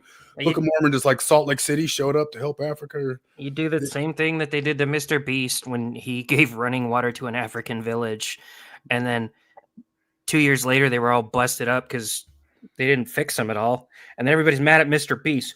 Oh, you gave them running water, but you didn't station people there year round to do maintenance on the running water? Yeah. When criticisms get to those levels where it's damned if you do, damned if you don't, if you ask both sides, sometimes it takes you a minute to realize that they would have hated the other thing too. But when it's there, you're just announcing you hate a thing. You're not giving criticism or trying to help it. You're just saying you hate a thing. There it is. Set the rule against Colorado's ban in conversion therapy. So Bill can finally do conversion therapy with this. Bill, maybe with those like wizard powers, he can start doing it right. But can you read down at the bottom there, because this became another thing of Jonathan being a troublemaker over in the Mormon stories, and we're not allowed to comment over there because we're wrong thinkers. Yeah, but John Dehlin does want to have a conversation. Yeah, that's coming up. That's coming up. All right, I'm gonna bail. Alrighty. No. Wait.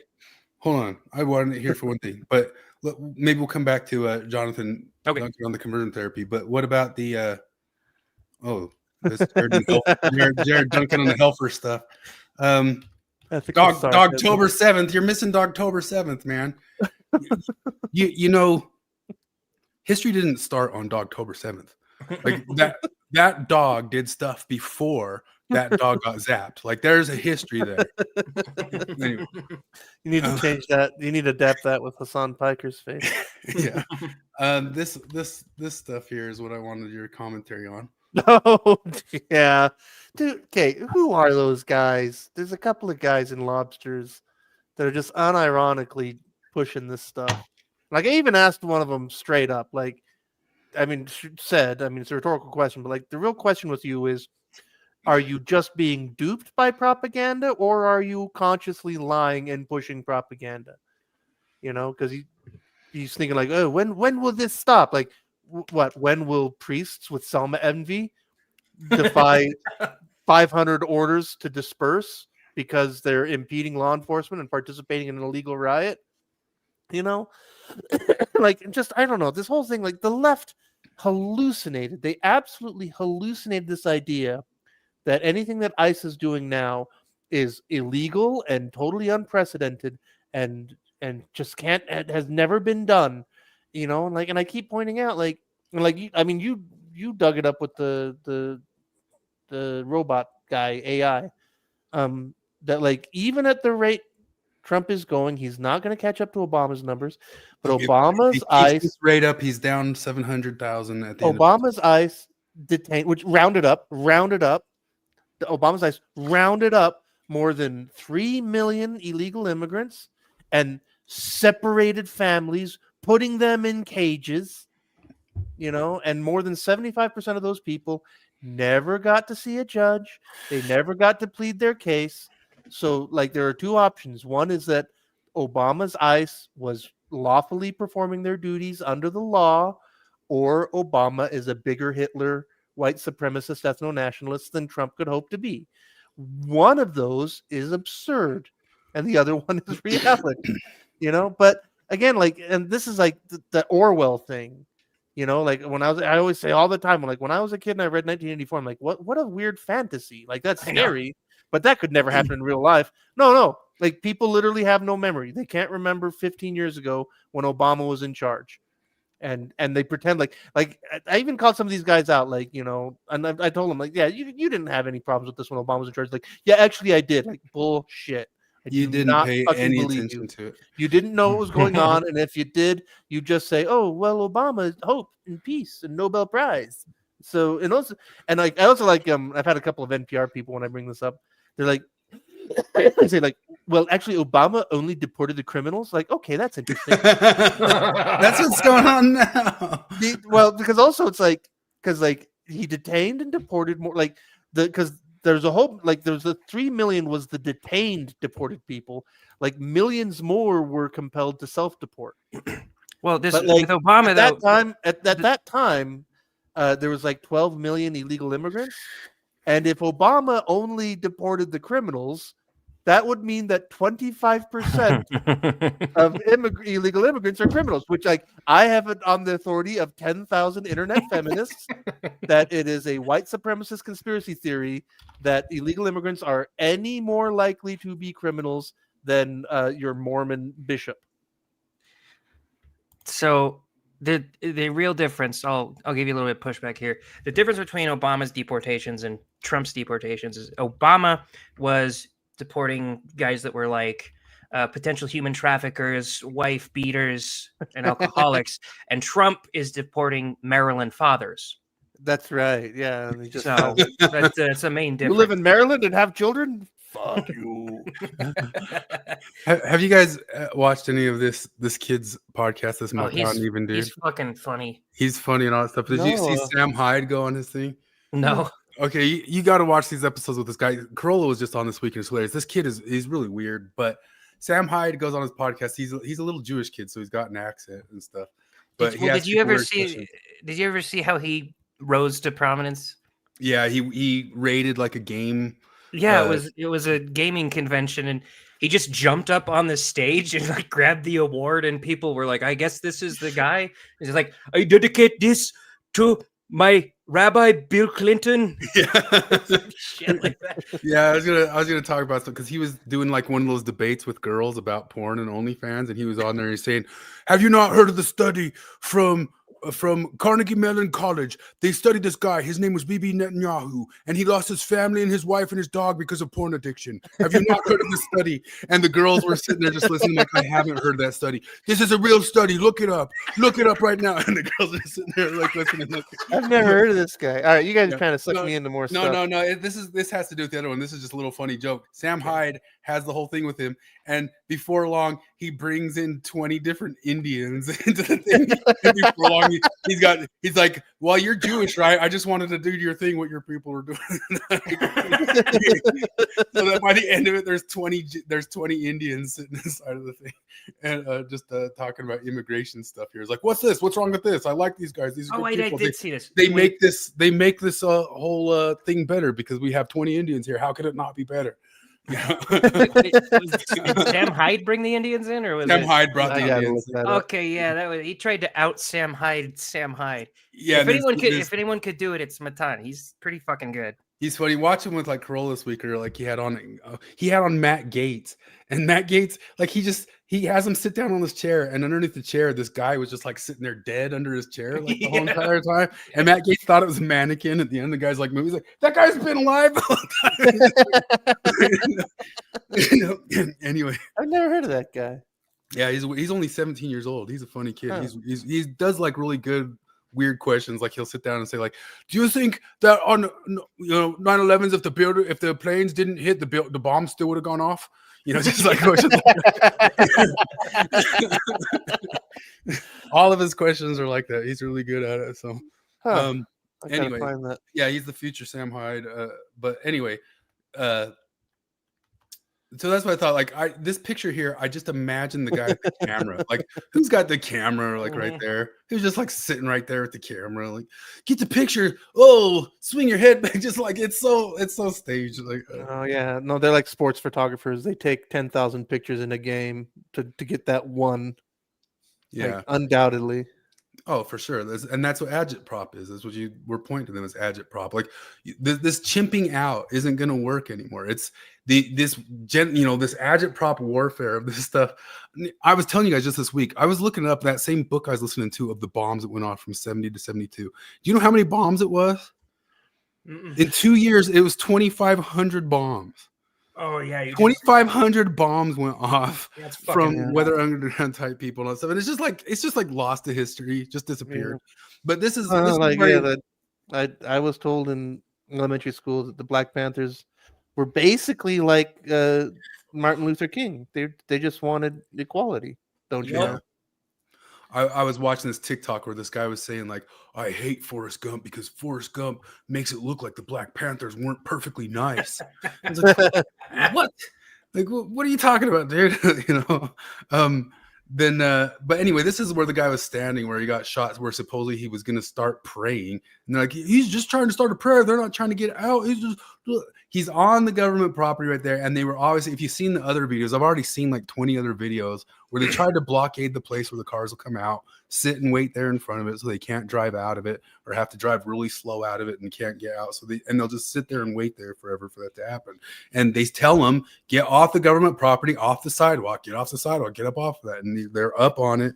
And then they get shot with pepper spray balls, which just pepper. What I like this week is that in Chicago, like on NPR, because I made a mistake, and a lot of other people did on NPR, where they had a story about a lady who got shot by ICE agents, and because ICE agents say that she rammed their car and then got out of the car brandishing a gun, so they shot her, and she survived. And would you get this? Her lawyer says that story isn't true. Oh. And so a lot of people were like, well, no, there's video. And I did too, because like I Googled it real quick. I was at work. I wasn't even looking that close. There's a story and there's a New York Post article, and it's got video of a car ramming an ICE vehicle. And everybody's like, that's not even the video. This lady was driving a silver Nissan. It's like, there was two different versions. It wasn't that ICE car ramming. It happened twice on the same day. You're talking about a different terrorist in the same city in the same day. There was a minimum of 2 people ramming, and the police got told to stand down from somebody. Oh my God! Yes. Oh yeah, that was wild. And then beyond that, over in Portland, they're so worried about fascism. Over in Portland, they arrested Nick Sorter, the guy who was videotaping it, and not the Antifa people. Like, I thought you guys would be against arresting reporters, so you can't film here. They arrested the reporter. Oh, yeah, not fascism. Did you see that when ICE was getting threats in Portland, they boarded up their windows, and then the Portland zoning committee told them they have to take their boards out of their walls. Yeah, so that they could Molotov cocktail them better. Stuff like this sort of stuff is where it really does. This is a good summary right here on the screen. But all right, I was going to leave half an hour ago when you guys. You're good now. Well, except we got a whole episode of Matan. You're going to watch. I'm going to watch. Watch Matan with Corolla. Because Corolla skates it really well. And what's so funny about it, maybe people are going to start learning about him, but so many of these, he gets so many celebrities and they go into it not knowing what it is, and they really don't know what it is. Oh, the Adam 22 one was fucking hilarious. Pretty funny. It's pretty funny though. It's totally like Two Ferns these guys are talking about, between two firms, Matan even. But pretty soon he's going to get famous enough that people are going to know what it is going into it. So, but Corolla surfs it pretty well. Gavin McKenna surfed it. Let me know when he gets Candace Owens on. Oh my God. That would be great. That would be really good. All right. Yeah, complete summary of the immigration policy last 5 years. Blue states, we won't enforce federal immigration law. Biden, me neither. Border collapses. Voters, fine. We'll let Trump to fix it. That's the thing, is like most of this stuff still has near 80% like approval. It's so high. Voters, fine. We'll let Trump to fix it. Trump enforces the law. Blue states unleash street militias to block ICE. Trump sends in the National Guards to protect agents. Blue states help fascism. Nails in search of a hammer. Nails in search of a hammer. This one. ICE are hog-tying Antifa members and pulling them along in little carts, and you're black-pilling. Yeah, that one was great.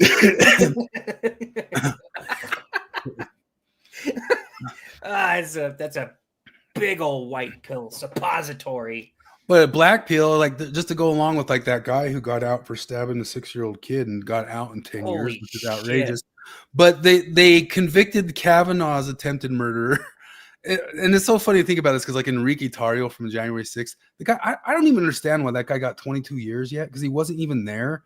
And all sorts of other, like Nick Fuentes was there guiding people around. That's one of the reasons I think he's a Fed. And nothing happened to him. He was there at the bullhorn guiding people around. Enrique Tarrio of the Proud Boys wasn't even there. He gets 22 years. You get like how fucking nuts. And so this guy goes and tries to kill Kavanaugh after Truman said, beware of the whirlwind that you reap. He gets 8 years with time served already, because this was like already years ago. Jesus. And they say it's because just came out as trans. So NBC comes out as a woman who pleaded guilty, just barely came out as trans, like hasn't been trans for the past couple years being in prison. A woman who pleaded guilty to attempted assassinate Supreme Court Justice Brett Kavanaugh 3 years ago was sentenced to more than 8 years in prison. Then his mom told us, I have attended PFLAG meetings and learned about the LGBT community, and I'm committed to going on with the journey. The judge 100% said reduce sentence because it's a woman and all sorts of stuff. And it's so outrageous. It's so goofy. The 2-tier system is stuff. Jesus, and then that one of the kid, man, how the guy stabs and kills a kid and he's out in 10 years? Like he spent maybe 10 years. Like how you break into a house and attempt to murder an entire family, stab a fucking 6-year-old in the head until he dies, very much injure his father while he's trying to protect his family. He even told the cops when he got there that he deserves to be put to death for this. And the judge is like, well, yes, I'm real sorry. I think we can. I always bring it back to that Dark Knight Returns where that retard psychologist says that he's reformed the Joker and takes him on television. The Joker just instantly stabs him and everyone else to death. And that's just insane to think that you could possibly rehabilitate somebody who stabbed a kid 6 times in the head. And even if you could rehabilitate him, you'd never really know. Like, that's such a complete danger to society that even if you are like 90% certain that this guy's rehabilitated and he'll never do it again, you still don't let him out. You're in jail forever. Yeah, so Crowder just released a video. I just watched it right before this, and where he goes and talks to like the same crew of black barbers that he talked to a couple years ago. Only this time he's coming in saying like, you guys tell me what you think about these incidences where these guys are getting out early, and it just didn't go well at all. Like you listen to the whole thing, and you're just like, oh man, like there's zero level of saying, yeah, maybe that shouldn't happen. Yeah, there's like one guy that's like, y'all don't know what it's like to be slaves. I was like, well, neither do y'all, okay? You should be able to say, yeah, something's wrong if we're in a system with guys who are arrested 10 and 16 times are getting back out to murder again. and and it's Well, all it's done any on the stat. ostensible racism thing, or to avoid the systemic racism stuff. And it's any stat that Crowder brings up. I don't believe that. Yeah. Okay, well, I understand not believing statistics and stuff, but like these are FBI crime statistics. It was a disheartening watch because those guys were cool to like have the conversation and talk. Yeah. You're also just like, you guys aren't going to budge an inch on this. Of saying like it should not be. If we were going to be in a liberal society where we as white people could say, yes, do not let out our white murderers. Yeah. And it's so easy to say that. It's very, very easy to say that. It's beyond easy. Do not let out our multiple crimed white people. Yeah. But you can't say, like, you're so tribal that you just won't even like say anything to that. You see the stuff of this guy released all these text messages or sent text messages. Oh yeah. He wanted to see the Republican senators' kids killed and die in their arms. And then if I had 2 bullets and Pol Pot, Hitler, and the senator were in the room, I'd shoot that senator twice and all that sort of stuff. And then he wouldn't. I'll give him that. That one's a joke from The Office. I'll give him that. Yeah. But that's pretty like graphic to just.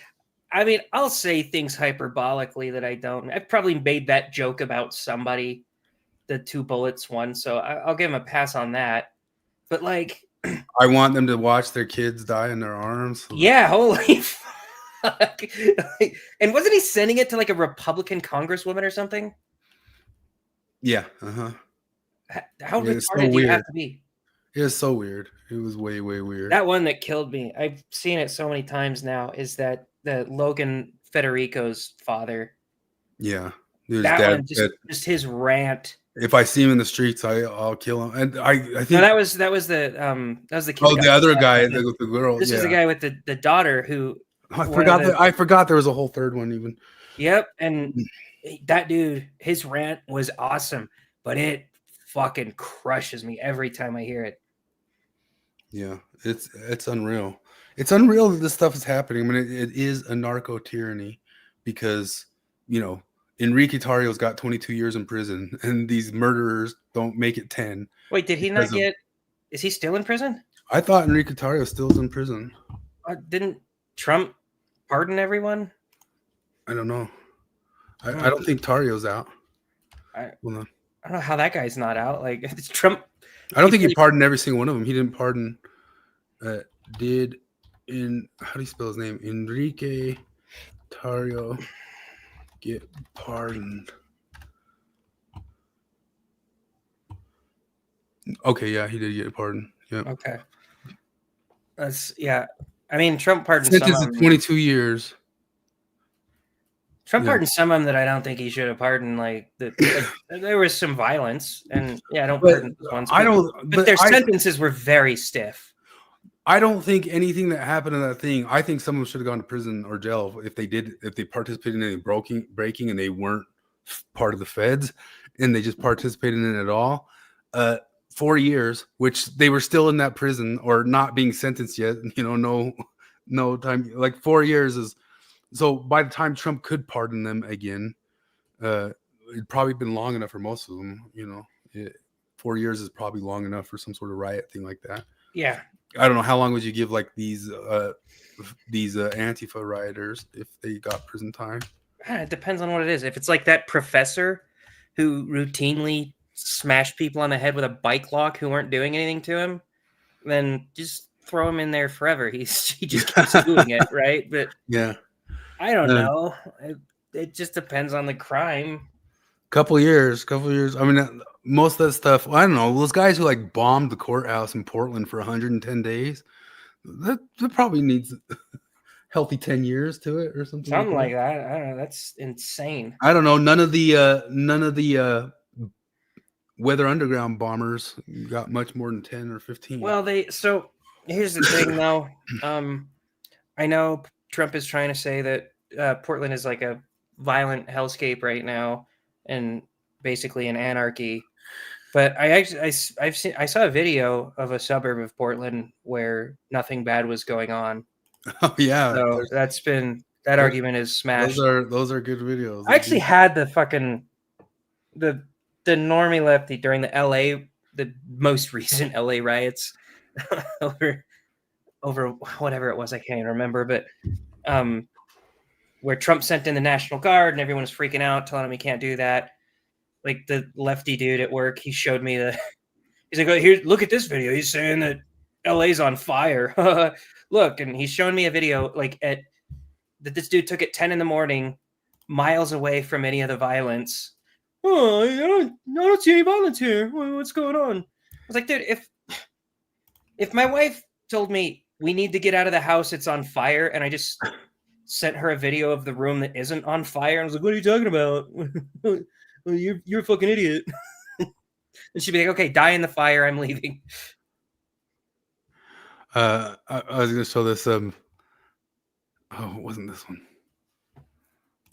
Dang it. Never mind. Gavin McInnes on with Matan. He said, "What were you Proud Boys doing?" He's like, "Well, we went to the Capitol. We were pretty sure we were gonna take it over and have control of everything, and we were gonna form a new government and run the whole country with that government, but it just didn't work." He wasn't there and told people to not go and all that stuff, but he was just cracking on yeah, right, we were there to take over the country. Anyway, can you read back to the conversion therapy? The Jonathan thing? Yeah. Can you see it? Yeah, I can. I mean, it's blurry, but I can read it. So this is oh, sorry, I was trying to zoom in on it. The Jonathan comment on the whole conversion therapy thing, and he nailed. You don't need to zoom in. I got it. Yeah. It says conversion therapy as a term applied to sexual orientation is different from how it is being applied to gender identity. It's an ideological word game. Kids with gender dysphoria have lots of comorbid issues, depression, anxiety, social factors, etc. If a therapist sees that and starts to explore and address those other issues, as opposed to only looking at gender affirmation on the therapeutic strategy, that is being called conversion therapy. Even the blah blah, the American Academy of Pediatric Physician something paper on affirmative care makes this conflation, but the source they cite is actually warning against conflating the two.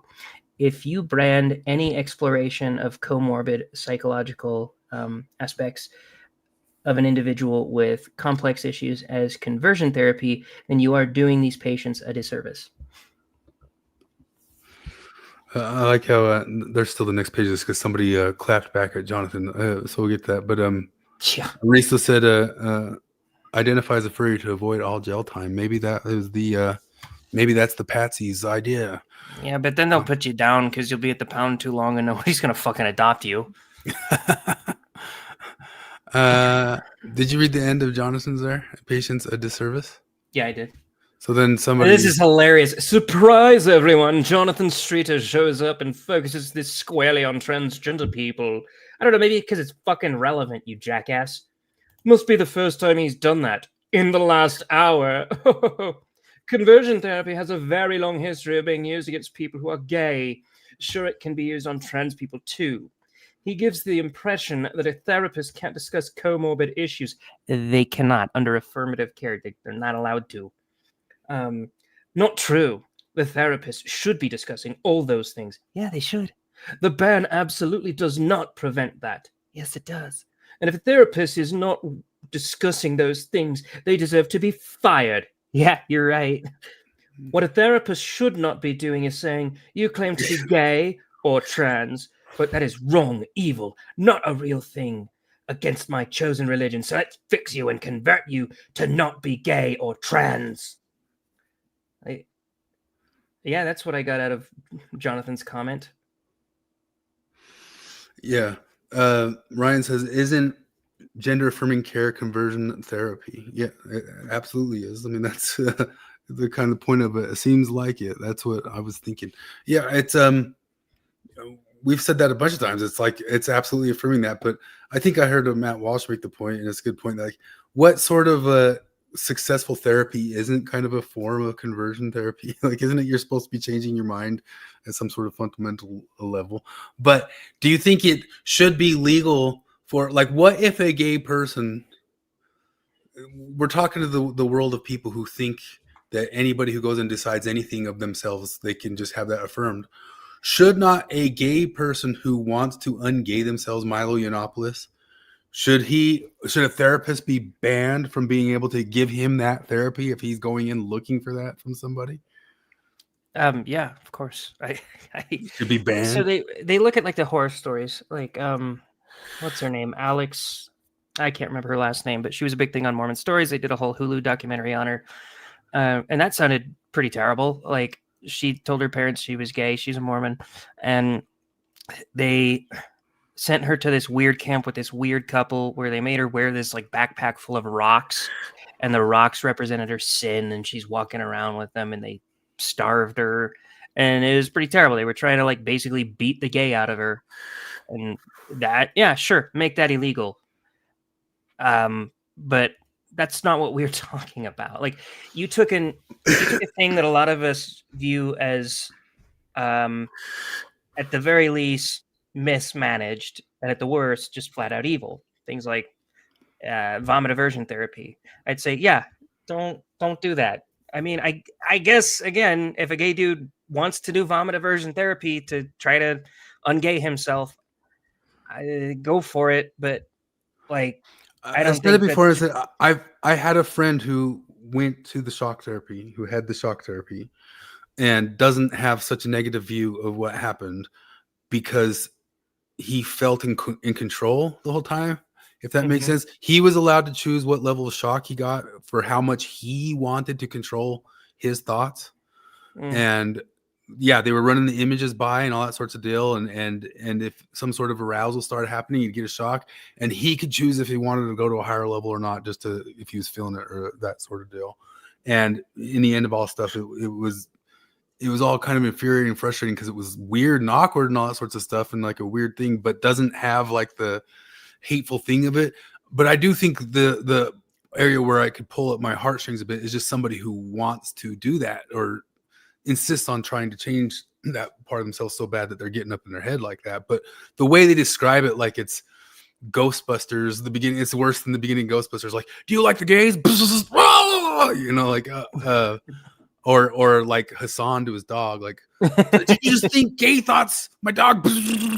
And no, they always could choose their own levels. What's heart-wrenching about it is just how the want or the desire to do it. But that want or desire, even if they don't have a church or religion pushing them to do it, Milo, nobody's pushing Milo to do it. Do you think Milo is actually truly converted straight?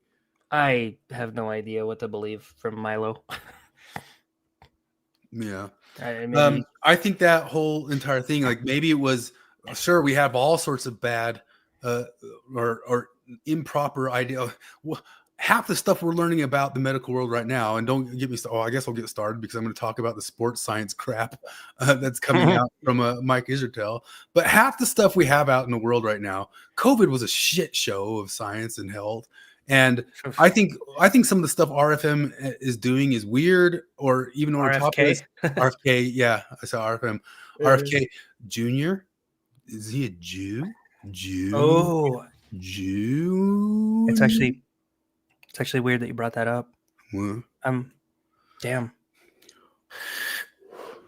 Anyway, some of his stuff is like totally necessary. Like half the stuff he's doing is like pointing out that the supposed tests that have been done on these things have never been done. They were not done, and he's just not wrong about that. You know, just assume it's great and that sort of deal. And like Matt Walsh bringing up the whole concept. I want to say Matt Walsh bringing it up. He's just good at jumping on these things because he saw it all over the internet. The whole concept of what was it, chemical imbalance, and that's why you need it is complete horse crap. And we're going to discover, being in the bodybuilding and workout world, there's been so many things. I've seen eggs be declared cancerous and fat making, to the healthiest thing in the world, to thin making. Back and forth 20 times in my 40-something years of life. Oh, I always point people to why we started demonizing fat instead of sugar, and like there's entire documentaries on this stuff. It wasn't we were doing the best with what we knew at the time. No, it was a lie.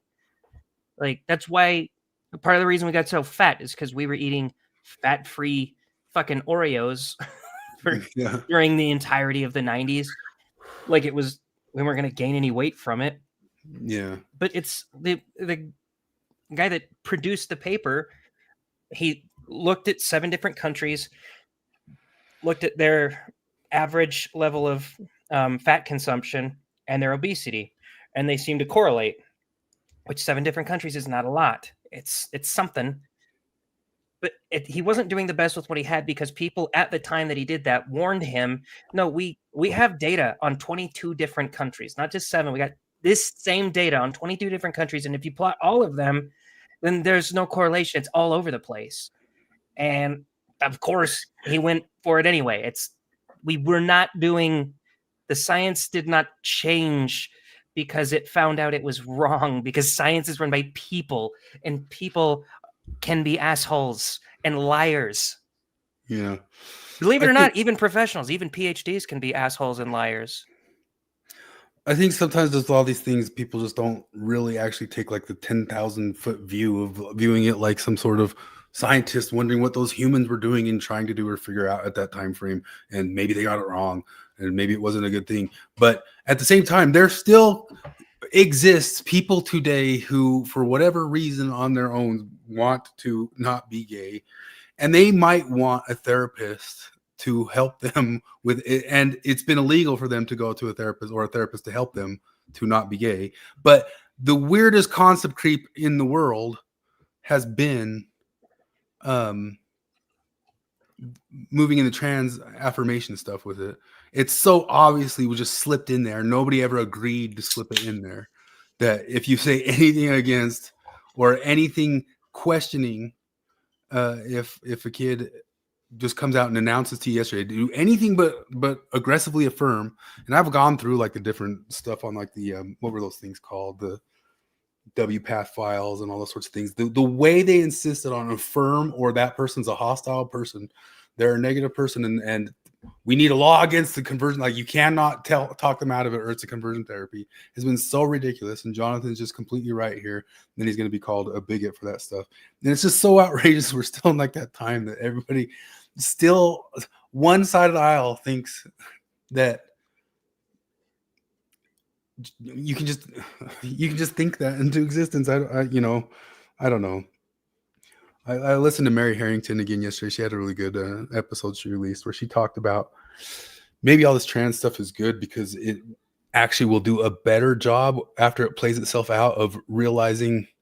She kind of likened it to chickens, like these atoms are arranged chicken wise, and some chicken wise act chicken wise, and some atoms act rooster wise, and that's just what they are. There's a nature to them, and it's easier for people to. Oh, you had that. You sent that little comic. What was that comic you made? Or what comic? Make that comic about evolutionary psychology. This one. Didn't you send that one? Oh, maybe. You see Christians and Muslims. You want me to read it? Yeah. You see, Christians and Muslims, female elk prefer the biggest, strongest males. Irrefutable proof of evolution. Well, you dot, yeah, you slash. Isn't that a Reddit using? Completely blah, blah, blah, blah. It seems girls kind of, like bigger, strong men too. Take that misogynistic bullshit back to miscellaneous, you bigoted fuck. How dare you say women are driven by evo psych nonsense? Pseudoscientific drivel makes women seem like they are something. Yeah, but she was saying that maybe this whole trans thing, because people have gotten so weird about stuff. I was talking to you earlier today about a gal who literally argued with me. The only reason women weren't in the NFL is because they were socialized to not get bodies like that. So if it wasn't for our entire social society, and that's what's so weird about all the people who come from the side of everything's just social construction. Because if everything's social construction, conversion therapy should be fully possible. Like you guys are the ones saying there's no nature to it, you know? I know. Well, and it is one of the, like, I don't know, use it when you need. Well, it's like anytime we're talking about the whole trans debate, I always mention how trans ideologues, they separate sex from gender when it suits their argument, and then sometimes they're the exact same thing, right? Yeah. Like if we're talking about putting sex markers on passports, suddenly gender and sex are the same thing, and suddenly like the mask comes off a little bit, and they're like, oh no, they want to. She wants to be a female, not just a woman, a female, but totally separate when I say other things. And the social constructions, I got an argument with a friend at work because she was trying to tell me that like we should just erase all debt. It was the most mind-bogglingly dumbass like 12-year-old Redditor argument I've ever heard. I was like, you are a grown-ass woman and you are making this argument that we could just, let's just get rid of debt. And I was like, just say that it's gone. She's like, yeah. I was like, a lot of people are going to be pretty pissed that they didn't get paid for the thing that they did. Like, yeah, well, you know. And I was like, okay, how are we going to do that? She's like, well, money is just a social construct. I was like, yeah, it is. Are you trying to say that means it isn't real or meaningful? Because here's what I did. After she explained social constructs to me, I went home to my wife. Well, I went to the bar and I fucked the first nasty ass looking bitch who would take me. And then I told my wife about it. And when she got mad, I told her marriage is a social construct. Why are you so mad? Marriage is a social construct. In fact, the thing that I did is already so in the past. Like all we were doing is saying words now, and these words that we're saying to each other are just a construct, and that thing's gone. It's history now, so it's in, it's not happening now, so it didn't happen. I bring this up all the time. Radiolab covered it a couple years ago, a 2-part series, Born This Way, where they go across the Supreme Court ruling, where the queer theorists themselves have been very, very happy that Born This Way did not get written into law, because the queer theorists do not like the concept of Born This Way. There is nobody who thinks all this stuff is more movable. What's the fancier word for that? Malleable than the queer theorists. And not only that, you remember like Vice used to put out those articles that like all the straight white guys should start playing with like butt plug stuff to get them to lose some of their toxic masculinity type of deal. Like they're the ones pushing conversion therapy all over the place. That like, oh, everybody can maybe gay out a little bit and maybe like try these different things and identities and sexualities. Oh and yeah, dude. Don't 2018, yeah. I did not go a single day without Vice trying to convince me to put stuff in my butt. Riso asked if I asked my coworkers about transracial self-ID. No, I went with trans height. When she was asking, she's trying to convince me of the trans shit, and she did like all of them do. Once you really ask them about the logic of it, back them into a corner, they say, how does this affect you? I was like, okay, well, that's not an argument, okay? And essentially she told me that like you do it to be nice. I was like, but it's not real? She's like, well, it is real to them. Like, okay, well, here's the deal. Like how much would you lie to a person in order to be nice to them, right? Like how absurd of a lie would you tell to make somebody feel good? And I was like, let's say I have height dysphoria. Internally, my height assigned at birth, I guess not at birth, but at adulthood, is 5'10", but my real height is 7 feet tall. So what I need you to do, whenever you're talking to me, you see where my eyes are in reality. I want you to look exactly a foot and 2 inches above where my eyes are and act like you're looking at my face. That's what I need you to do. Will you do that for me? And she's like, no, that's different. But couldn't really explain to me how. So that's what I went with instead of transracial. I think Starways brought this earlier, but yeah, Emma Watson says 35 says the pressure to get married is a violence against young people. And violence, it's always violence. But well, thanks for the violence, because I'm glad I got married. Again, pushing back to, not to mention we forgot to cover last week, Hegseth kicking out all the fatties and telling the generals they got to do PT and stuff like that. But saying that you should be physically strong enough to reach a certain barrier. Sure, if you can pass this barrier, if you're male or female, you get it. But yes, we know that this barrier will cause there to be a disparity because it's a difficult barrier to cross. And as I was saying with Mary Harrington, she was just kind of talking about like maybe this whole trans mess we went through actually when they get to the other side of it and realize that it was a complete transhumanist daydream to think that you could actually change the entire beingness of a body from one person to another. Maybe it will kind of have like a lapse back into all the other ways in the little distances that we got way beyond ourselves of thinking that there's actually maybe like a pretty big difference between men and women here. And she thought maybe the whole thing helped to play itself out to let us look back at other stuff and be able to say, you know what, there's bodies ways, there's atoms arranged man wise and there's atoms arranged woman wise, and that's two different things. But that's bigoted, like everything was what we need to do is shock. This is Hassan giving shock therapy to his doggy right there. I love that one. Yeah, all that means, if people don't know, Hassan on stream shocked his dog to stay in the screen because he probably just views dogs as background material. He also came out on like a longer form podcast this week about socialism and made a complete fool about himself. But that's not even interesting to listen to. He makes a fool out of himself anytime he fucking speaks. Yeah. Please, Father, I need to get up and walk out of frame. It's been 6 hours of you screaming next to me and stressing me out. Click, click, click, click, click. He's watching Asmongold. Of course. Anyway, moving on to this old thing here about... Steve said, I cannot convince anyone I am a woman, and Starbase Collab replied, I can convince a group of lefties I am a woman. I'm like, yeah, Steve, all you gotta do is say it.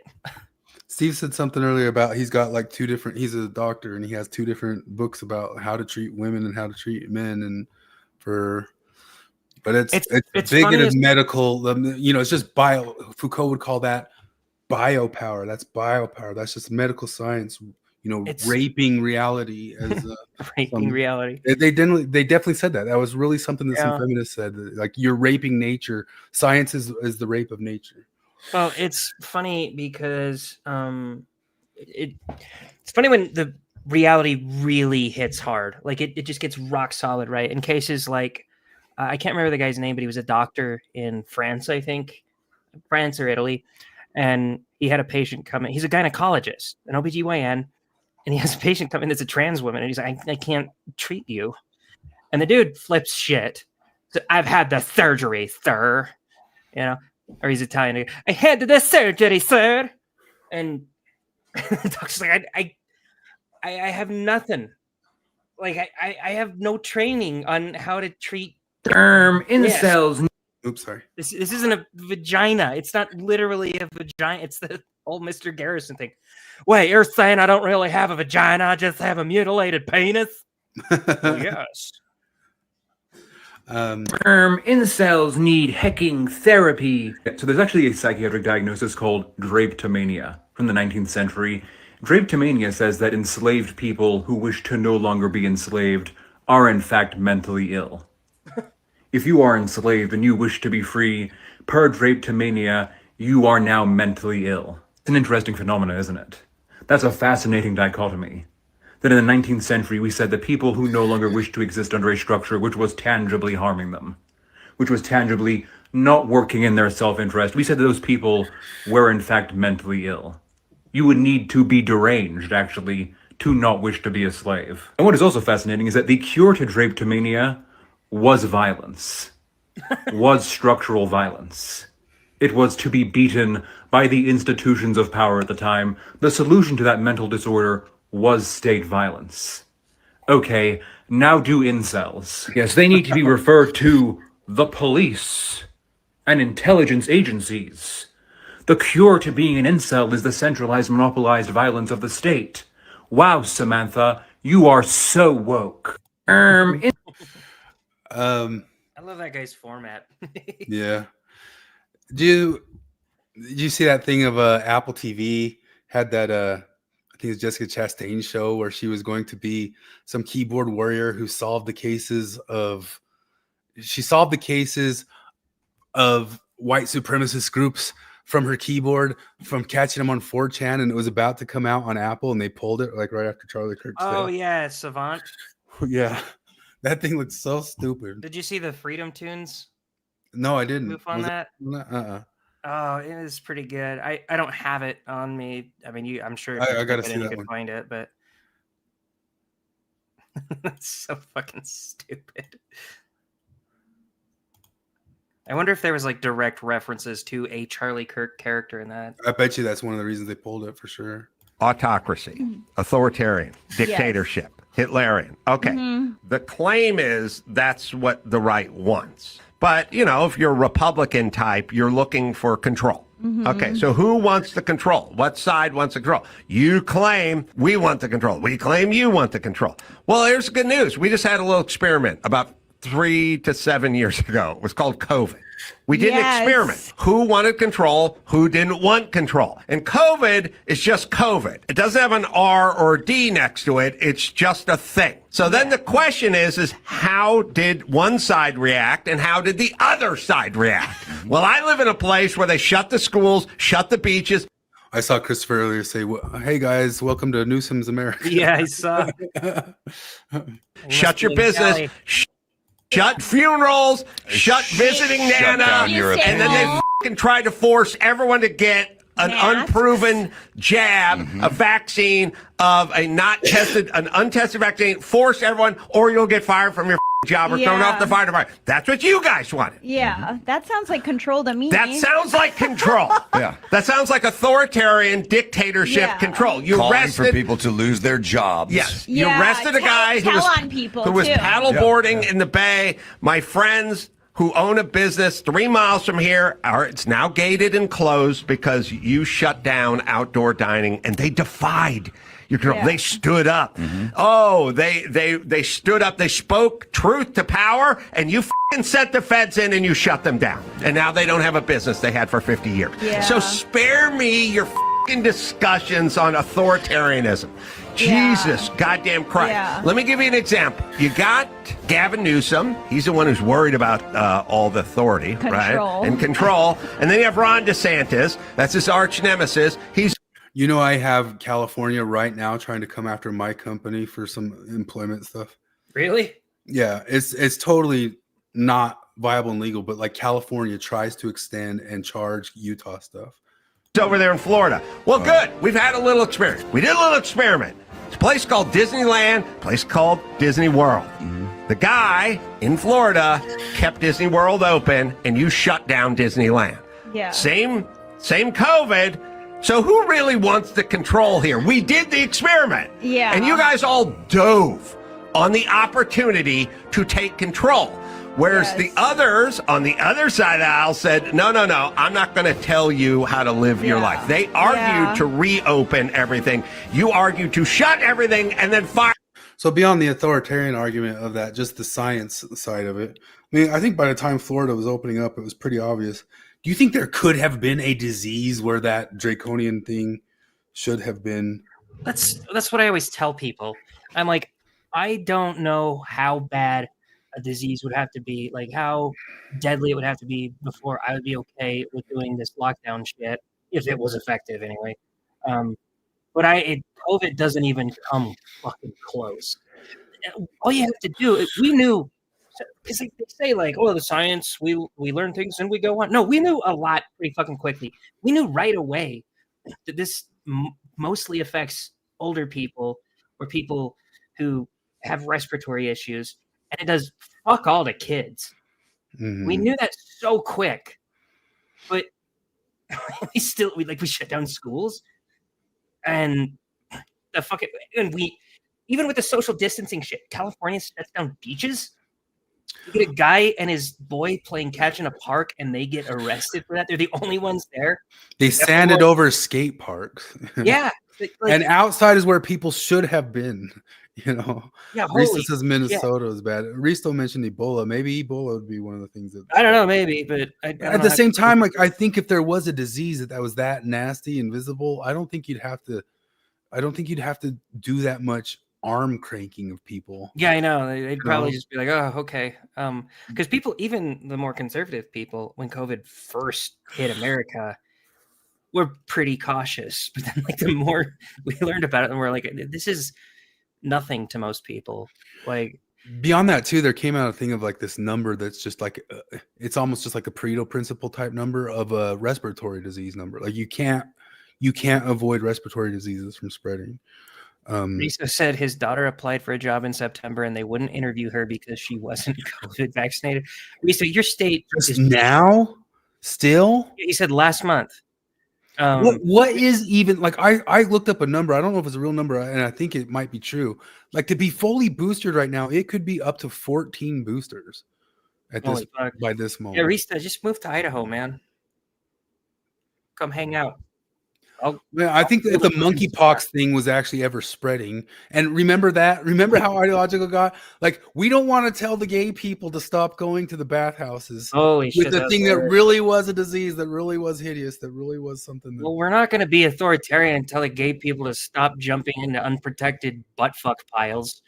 But that just like shows like so badly. It's almost like the same thing as like letting those because they're black, the black guys out of prison type stuff. It's like we do. In the COVID stuff, we knew that they let the rioters and the BLM activists and the Antifa people. Oh, there were articles on that. How there's no evidence to show that these riots are super spreader events, but don't go to fucking.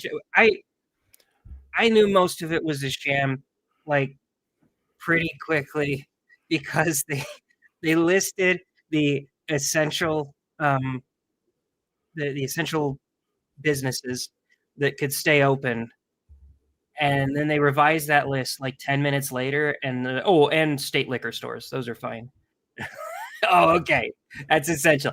Like churches aren't, like you can't go to church, but you can go get fucking pissed drunk if you need to and give the state its tax. Well, speaking on it, I guess like the overarching theme to a lot of this stuff is just our science, not just the humanities academia, but the science academia has been a shit show, and how they've publicly released stuff and done things has been a shit show too. But and this is from somebody like, no way am I a Foucauldian, just in the sense of, but incentives do change things, and that could be a Foucauldian claim. It's just he claims it changes it all the way, that there just can't even be any sort of real science. It only has what the desires of the people are behind it. But the biopower, the discursive power behind it. But that's a part of postmodernism that nobody ever talks about, is their take on science.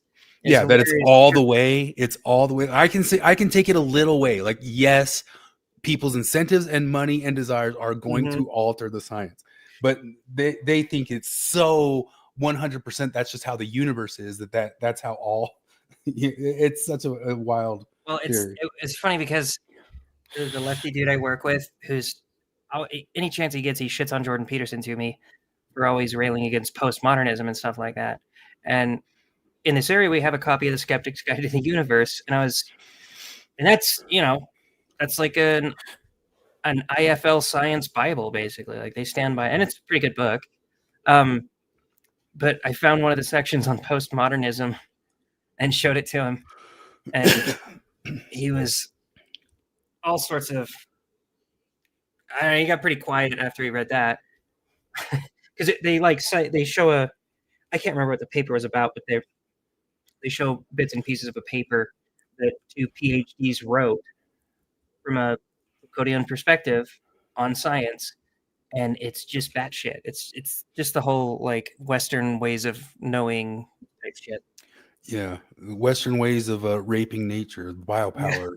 It's called biopower. If you look at it, like Grok biopower, Foucault, and but of course, all these incentive things, and this whole saga right here kind of exploited or showed it a little bit in the world that we've talked about quite a bit here before, because I do the bodybuilding and I say most of this is absolute junk. I'm not going to watch the whole thing, but if people don't know, Mike is this guy here. He's probably one of the biggest sports influencers on YouTube, And the whole saga broke this week. You can follow on Greg Doucette's or Phil Leon's channel. You should go to the original guy's channel, but I forget his name here. They'll probably show it. Is the key to understand. This guy Solomon Nilsson, that's his name, and he's a sports scientist who reviewed the PhD of Mike Israetel, and the PhD paper. Like, if you thought the grievance studies were bad, I mean, this wasn't just like a grievance study type thing. It was just a complete shit show of a PhD paper. And the guy's been running around YouTube for years talking about, I'm Dr. Mike, all this stuff. I don't think, like, because bodybuilding is like such not a difficult area or subject, it's not like all of his videos are bad or something like that. Although he does say stupid things, like I was joking earlier. Like, he'll go on to podcast. He's a guy who pushes no matter what sort of medical intervention there is, it's good. So he'll say Ozempic shots, good. Like, anything that the supersonic scientists are doing is just good. If the supersonic scientist says COVID shot is good, vaccine is good, steroids, any sort of shots, any sort of anything, we can super transhuman ourselves. And he also, I have some video of it where he cries talking about he's fallen in love with his Chat GPT. AI Jesus Christ. like that. Yeah. Steve had a funny comment. He said, I was a county health officer during the pandemic. One crazy thing was the 6 feet, 15-minute rule. Remember that? Oh my gosh. One guy said he couldn't get quarantined because he had sex.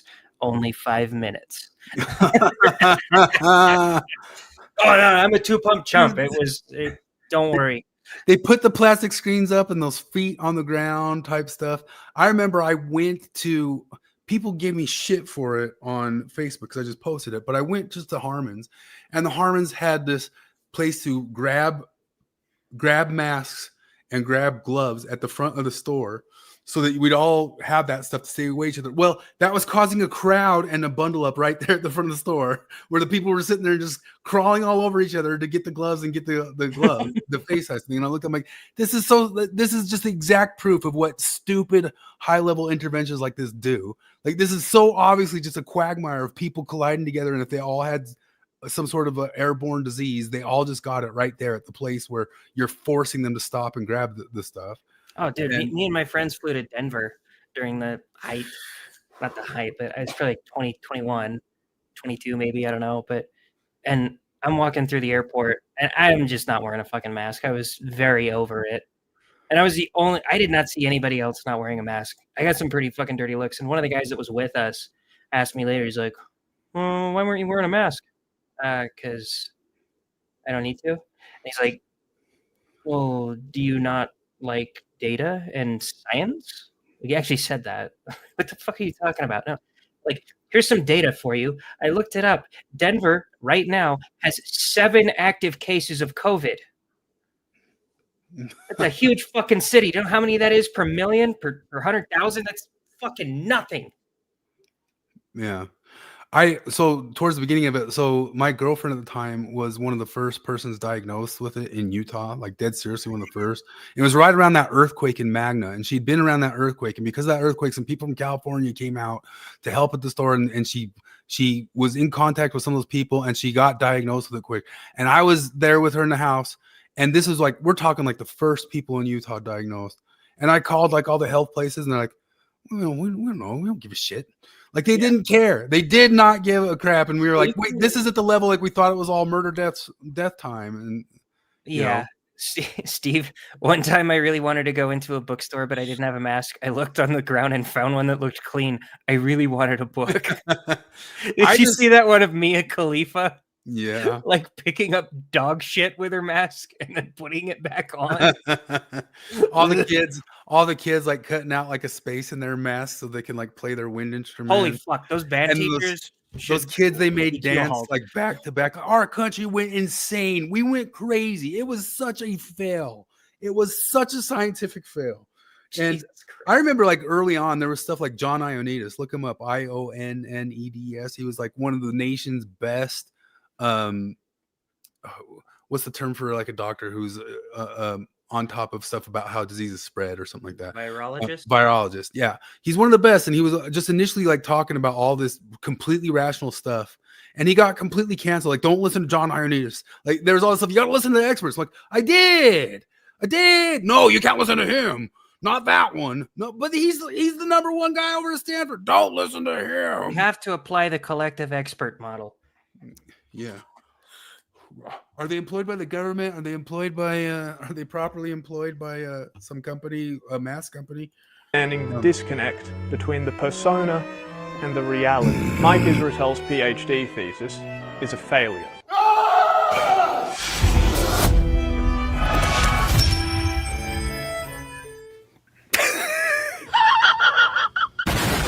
Professor Greg, PhD specialist, and in today's video, we're going to be going over Mike Israetel's PhD. You are presuming you know more than me. Mike is bigger and stronger than Mike Menser. He perhaps has the highest IQ in the world. I'm both on a raw IQ scale smarter than almost every coach. So much so that he absolutely shits the bed.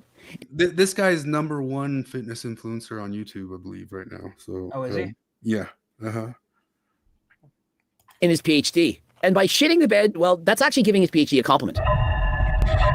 Other JD students at Melbourne Law School use their database access to read case law. I used mine to download Mike Israetel's PhD thesis, which I read in its entirety. Solomon likely spent more time on this singular video than Mike did and in his entire PhD. Get your popcorn ready. I'll conduct a critical analysis of the doctoral research that forms the basis of Mike's credibility as an exercise scientist. Here's my 2 cents. You guys think that Mike is the only one, that he's the only one that has a PhD as horrible as this? I mean, This is part of the problem too. Is it's what do they call that? Elite overproduction type stuff.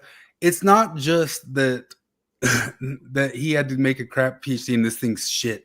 Like I don't think I'll be able to catch all this stuff without watching the whole video because he's going to show all the different stuff at different points.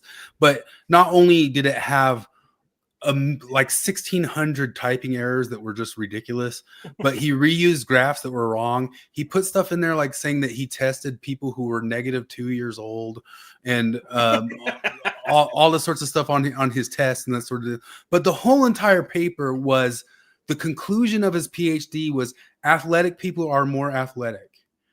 I am not kidding on that. I am not kidding in any way, shape, or form. And he didn't do anything with the proper tools or anything to prove it. And if you listen to the whole thing, the guy went and tried to sue people, say they couldn't do it. That was just a rough draft. Well, then why is that the one on file by the university? And he tried to put out like, this is the final draft. And then people were able to debunk that document and see that he just recently went and edited it and tried to speed edit and even paid some group to speed edit it type stuff to try to fix it. But the university passed this PhD that was just such an absolute piece of shit, and he's been running around making himself the biggest influencer on all of YouTube, and his science is shit. But I mean, it's just such an indictment on the entire field because here's the honest truth: sports science is done. Like there should be if you're supposed to be becoming a PhD and your stuff produces something that's new and useful to the scientific community, there's probably should be 2 people, 3 people per year getting PhDs because most of it's just going to be junk. There aren't many worse than this, but listen, is it his fault that he passed? Think about it. I'm blaming the teachers. What teacher passed this? There was a professor that read over this paper and said, yup, you deserve it. To the same extent, Mike has a black belt in jiu-jitsu. Does Mike even know how to perform jiu-jitsu? He has a black belt. He should be able to destroy anybody. But can he? Depending on where you get the PhD, depending on where you get the black belt, well, that's going to make you better or worse than other people. You may be thinking, well, does this absolutely destroy his career? I don't think so. Do you really think that people watch Mike because he has a PhD? They watch Mike because he's funny, because he says interesting things, because all he feels is rage, because he screams at the top of his lungs. Ah! You watch him for the pure entertainment and the joy. Perhaps similar reasons you watch Coach Greg. I say things that are funny. I do the things. You learn some information and you go about your day. Thank you, Greg. And so let us think of other YouTubers who also don't have a PhD. Jeff Nippert. Jeff Nippert studied university to be a dentist. So this guy here, who's also saying that he's science-based, he pulled out all the stops to go after the Solomon guy. The Solomon, if you go to his channel, Solomon Nelson talks about this guy going after him. And it's a really good video because he just kind of shows how the other people in the community didn't say, oh gosh, this is bad science, we better check the science. They went, how dare you attack this person, back off. You know, it was just all the different PhDs rallied around, you leave them alone and don't look into this and you stop it. You know, not a rally around like, yes, this was bad shit science. And I think that's something that's overly ubiquitous in those fields. He doesn't have a PhD. He doesn't have a master's in exercise physiology. But yet we learn Yeah, I think just all of academia is just a shit show, you know. from him. And so, and I'm somebody who believes it all could be real. You know, it Well, all yeah. could be done right. You know, It's I don't know, if I'm trying to listen to a fitness instructor, I'm just gonna look for somebody who's fit. You know, I don't fucking care if they have a PhD. in it's not being tough. fit. You just need to eat within the calories, get protein in, and work the muscles that you want to get bigger. That's it. You know, even though if you want to lose weight, move more than you eat in a day. Mike is going to be proven to being essentially a moron in terms of his PhD thesis, does it really matter? With 320,000 views in one day on Solomon Nelson's channel with 28,000 subscribers, I think people care. What I got was a document so sloppy, shallow, and confused, it could only pass in a system that had already failed. If this was a first-year university paper, if I was his teacher, I would say, you know, this is not bad. It's your first try. Please go and proofread it a couple more times. I mean, you're on the right path. You have potential, but this is his PhD. I taught high school kids that high school kids could have done better than this. Damn! I'm sorry. I'm just telling you what I know. I don't have a PhD. I have my master's, and I would be embarrassed if I did this. I'm a perfectionist at with a PhD. Yeah, oh yeah, that's why I say it like that. Dr. Mike, geez, that's a big deal. And I've noticed that carries a lot of weight. It's like when I partnered up with a couple of students to do a paper in university, and I'm reading their section, and I'm like, anyway, we don't have to go into all that. People should go watch on Greg Doucette's channel, because he's done like 6 different episodes in the whole saga following up where they tried to hide it and disguise it, and then the other people like rallying around and threatening to sue instead of just addressing it. It's unreal, and it's unreal that it's passing at universities. Like it's just such an exposure of what's happening in those places, and it's not good news. And I think one of the things that they could start doing to give better dissertations in a field that no longer is producing stuff like that, like all across the sociology world, which they know this stuff's happening. There's a crisis in the world of therapy type stuff, all of the soft sciences. They say there's like a major crisis in most of the things they claim are not replicable. What the system should do to correct itself is start giving out PhDs for thorough debunkings of past papers. Yeah. That's what I think. That's how I think that academy could, number one, go correcting itself, and number two, keep producing PhDs with properly done, thorough debunkings of shit that's been pumped out for 20 years. Sometimes I think that one of the pillars of the university system is something that is time consuming is rigorous. You know what I'm saying? Like, yeah, like we have a rigorous course of events that you have to go through to be a doctor, and what that means is that you guys spend a lot of time doing it. Well, some climate scientists have discovered the reason for the Palisade fires. Have you seen that? A new one? 'Cause I know they blamed that on climate change.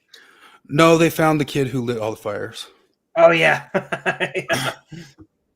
29-year-old Jonathan Rinderknecht arrested for sparking the devastating Palisade fires.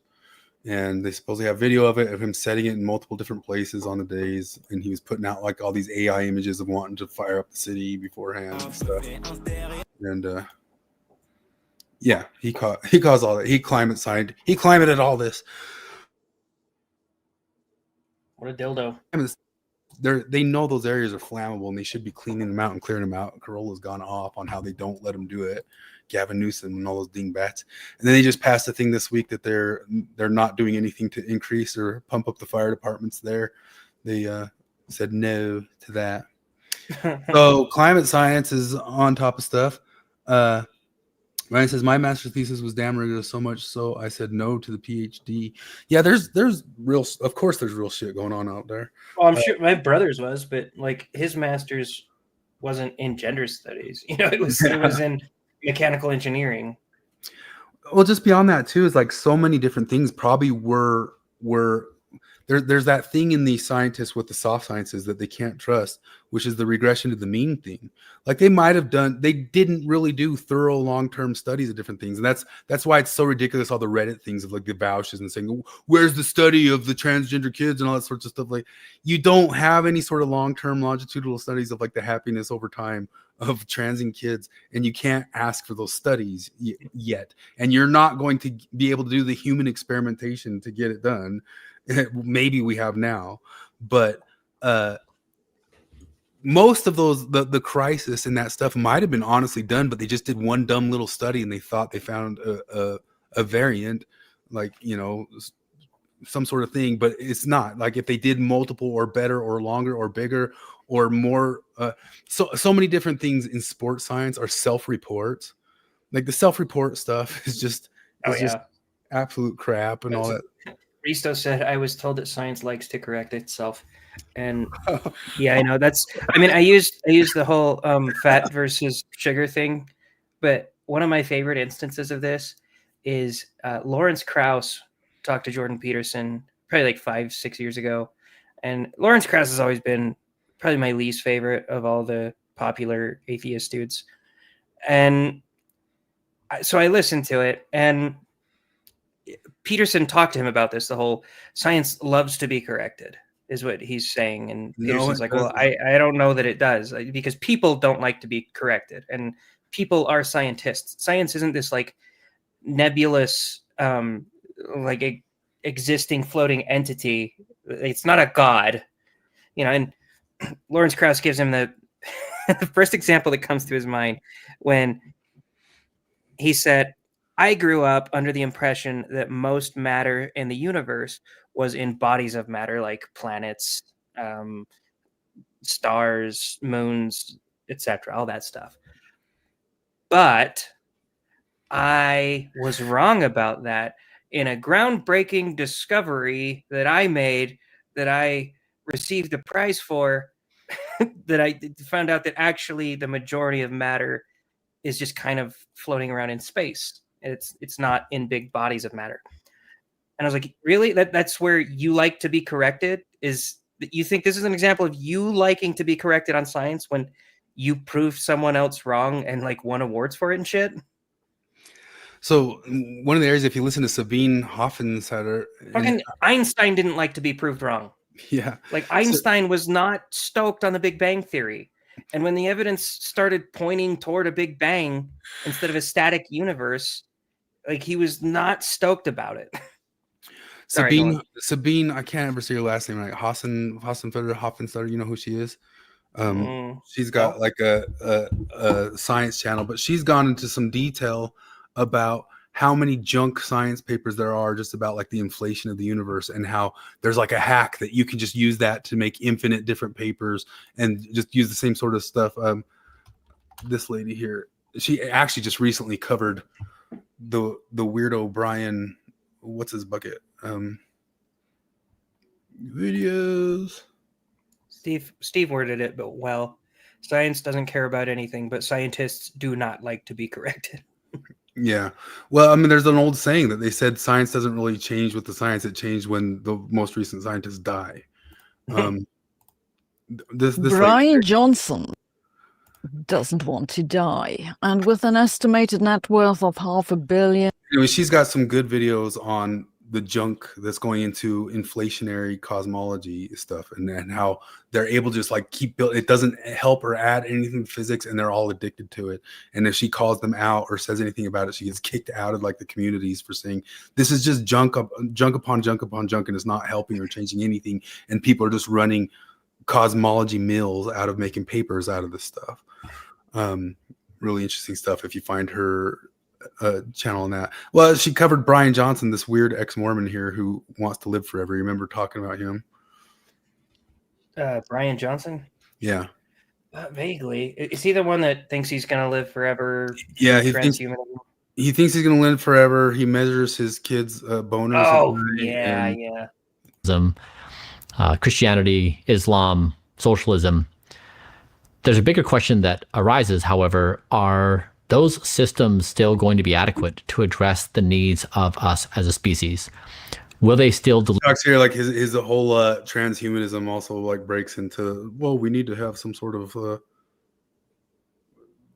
advancement from beyond capitalism, because we're going to live forever, so we got to break out of the capitalism. But he's nuts. He's going to kill himself. Yeah, I bet. I bet you like all the stuff, because Brett and Heather Hing talked about him for a little bit, and they talked about, my mom recently just had a brain tumor. I didn't tell people about it. She had a brain tumor. She had a sudden surgery, and it was all super scary, but it was a benign tumor, and they got it out, and she's going to be okay and be better. Oh. Well, the type of tumor it is actually a type of tumor a ton of people get. You just, mostly it doesn't, it's so benign and grows so slowly. It's kind of like, have you heard about the type of prostate cancer that Biden has? Mm-hmm. A lot of times they don't catch that in older people because they're just so old, and it's just not going to be a problem before they're way old, before they die. Well, a ton of people have these types of brain tumors actually, and it's just never a problem because this would be one of the things like, we have how are we going to solve all this Alzheimer's stuff? Well, the Alzheimer's stuff came up because people started living way longer. You know what I mean? Well, what sort of diseases are going to start presenting themselves if people are living to 130? Are those brain tumors going to be more of an issue because everybody by 130 will have had one by then? You know what I mean? But beyond that, this guy who's constantly checking and self-checking himself, like there's people who are maybe like my mom, and the tumor doesn't get so big that it's disruptive, that just should never have that tumor operated on. But he's going to go operate on every one of them because he's checking his body constantly, like taking care of stuff and doing like these invasive surgeries to keep himself going because he's going to beat the science. Anyway, this all turned into, I didn't even know it was going there, but it turned into a dunking on the science thing. So it's time, since we're just so science dunky, we need to be preached to. We need to be preached to because we've debunked science thoroughly. So here's some religion. Also, Sister Bride, eu sou da cidade de Did you see that? Venha aprender inglês conosco. Conosco. Is that Portuguese? Or? I thought that was La Igreja de Jesus. Oh no, that is Portuguese. You're right. Wait. He's got such a bad accent. Also, Sister Bride, eu sou dos Estados Unidos. Venha aprender inglês conosco. She also conjugated it wrong, but I can't believe they're making like these types of videos to invite you to. Also, Sister Bride, eu sou. Also, Sister Bride, eu sou dos Estados Unidos. Right. Eu sou dos Estados Unidos. Venho aprender English conosco. It's funny because I'm sure it's the same in Spanish, but conosco is like, with us, right? And it's a combination, of calm. With is calm, but like the way that Brazilians pronounce the M, it's not like a hard. Once it goes to conosco, it's an N, and so it's funny. She said conosco. Hey, that's nitpicky. She's probably new. I shouldn't shit on her. Yeah, accent. I can tell. I just can't help it. Rookie. Did you listen to Crack Amico's song about Bill Burr? No. You didn't listen to it? Okay. No. Well, oh, you sent this. I forgot. What? I forgot you sent this. It's brutal.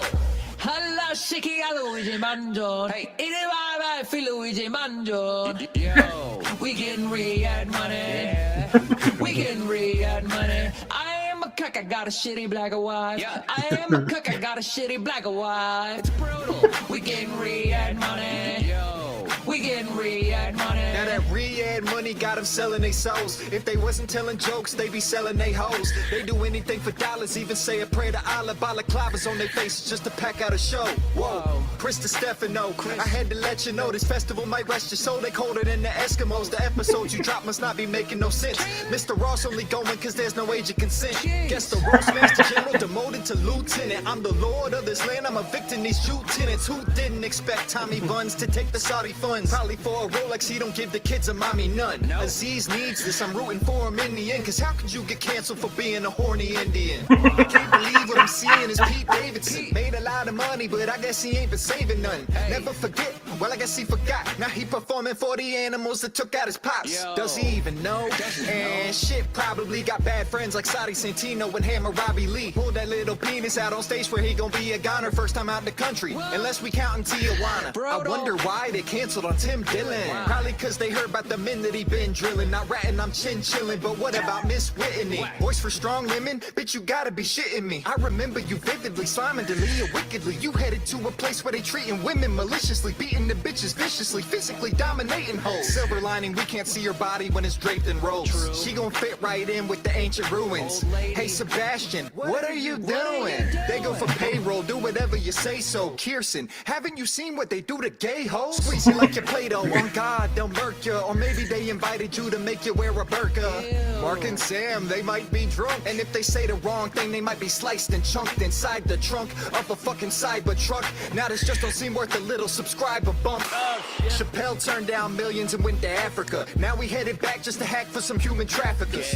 Louis, please, you're selling your soul, brother. Used to think you was the GOAT, now you hanging with goat fuckers. How the fuck could Kev possibly need any more cheese? Another divorce? Geez, stop fucking these whores, please. Saudi see this little midget, they'll chase him like Voorhees. When machetes hook you ready to drop to your knees. Oh, Billy Bird, a Beantown hypocrite. I'll admit when you was dissing Mustard, I ain't give a shit. But now you headed to a place they pay your wife to feel her hair. Hates white billionaires, loves brown trillionaires. You cringe ginger screaming out free Luigi. Sucking so much Saudi dick that you gon' need a squeegee for the cleaning of the semen and demons from rubbing genies. Your opinion means nothing, shut your mouth fucking weenie. Jeez. I know it's people that sharing. Wait, is this the same guy that did the human beings aren't clownfish? No, I think it's a different guy. Yeah. But this guy does straight raps like clowning on comedians. Like all of his raps are. Dude, I was just thinking about this earlier. I was like, I would say my dream job if I could have one would be like being a stand-up comedian. But fuck, those dudes get so up their ass. That might be the worst thing Joe Rogan did for stand-up comedians was. Well, I don't know if did you hear like Bill Burr went on Conan? I didn't even know Conan was doing a thing. Yeah, I did. He went out and he did the whole stuff of like, all these people don't even know where Saudi Arabia is. Jeez. Yeah, this is actually the video I watched. Yeah, it's like he turned it around like he's the freedom fighter and the people who are upset about it are the virtue signalers. Like I have hope for like Shane Gillis and Ryan Long to never take themselves too seriously. Yeah. But like even like Louis might be my favorite comedian of all time. And like even him when I'm watching like what I liked his show. I liked Louis quite a bit. But man, he took himself so fucking seriously in that. Like it's something about the introduction where he's like walking in and you see like cigarette smoke and you hear like faggy jazz music in the background. Like, oh yeah, this is a serious person. I need to listen to this person. It's like the Simpsons episode where Krusty the Clown becomes George Carlin basically and just gets so fucking full of himself. Yeah. You should watch this Matan kid. Look at so here's the entry of a. Hello, everybody. Welcome back to the podcast. For today's guest, we have Matt Gaetz. Welcome in. Good to be here with you, Matan. You can come sit in the middle now, please. Thank you. Oh my. He's up in Hollywood. For today's co-host, we have Mike. Please welcome in Mike. Yeah, he's the new Sam Hyde going. He's just 17 too. Is he in here today? What's that? He's funny kid. Wait, he's 17? He's 17 years old. Yeah. Dude, that rabbi thing happened years ago. It's 2 years ago. He's 15 when it happened. Was it really 2 years ago? Man, Yeah. it feels like it's been so long. I was thinking about that the other day. I saw somebody do a video on the Hawk Tuah girl, and like in my mind, that happened. Her viral moment happened like 5 years ago, but I think it was just like late 2023. Thank you so much. Yeah. This is where Thank you so much. he walked up on the stage with the crew that won. They don't know him. They didn't know. He just walked up with them. Thank you. Hey, Matan. You know, real quick, I want to thank everybody and say that I think I want to nominate this award to my Reformed Orthodox Rabbi Bill Clinton. Thank you, everybody. He got arrested for that. It's got to be worth it, right? Yeah. I mean, you should see him clowning like on the OnlyFans girls. Like, You haven't heard of Bibi Netanyahu? He lost his family and his dog to OnlyFans addiction. This is proven from Carnegie Mellon University. Look it up. Yeah, he was on Tim Pool's Culture Wars the other day with Gavin McGinnis. It's pretty great. Listening to this fucking, I can't remember. There's a lefty guy they had on to argue against him, and the poor lefty guy's trying to be all serious and shit. Like, you arguing with Matan and Gavin McGinnis. Okay, bud. His episode of Gavin's really good. I mean, any sort of comedian that can kind of hang with it. I listened to Whitney Cummings, who didn't know what was going on, and of course, like, his questions also burn the people he's roasting them too at the same time. It's funny stuff. Oh yeah, he got Adam 22 was awesome. Did you ever watch that one? I haven't seen that one, but did he just rip on him for his wife? Yeah, he's just like, is it okay that your wife it makes you a cuck or something? Like, it was a very right out the gate first question. Yeah, he asked Matt Gaetz several different times. It's like, am I the only 17-year-old who hung out with you know, type of stuff like that? Because, you know, Matt Gaetz had like the accusations of the 17-year-old and that sorts of stuff. It's pretty funny. Clavin covered one battle after another. Fantasy that this guy is having about the state of America, and it is a fantasy that justifies violence. I saw at the top that Nick said that he went and saw it or something. It was a gas bag, but I guess it's bombed, which is a good thing. They're going to give it all the awards at the. How powerful the culture is, what the culture has been for the last. But the whole thing's just glorifying the Weather Underground days type stuff. We'll give it a bunch of awards unless we get another movie that comes out soon that is about a gangbanger, violent rapist that comes out as a tranny or whatever. I have a bunch of videos saved. I don't really want to watch them of girls just complaining about Taylor Swift's new album, just ruining their lives. The Swiftie thing is wild. Yeah, like they full bore just turned on her. Like, she's done. She's out. Okay, we were talking about that stupid lyric, his love got me to open my thighs or whatever. Which, like, I don't know. Why does that shouldn't gross me out, but the way you word it sounds kind of gross, but also it sucks. It's a stupid line. But the feminists going on about how that is it's like patriarchy. Like, hang on a second. That blasted patriarchy and its propensity to say, if you want to have sex with me, you should first love me. This is fucking Brave New World shit. I'll never forget that opening scene where Lenina is arguing with one of her friends because Lenina wants to go on a date with the same guy twice in a row. And her friend's like trying to tell her, like, no, you should, like, that's wrong. You have to be a slut. Like, you got to go fuck other guys. Oh, no. I'll be a slut. I swear. I'll be a huge fucking skank. I'm going to take miles of cock. I want to go out with this guy again, too. Jeez.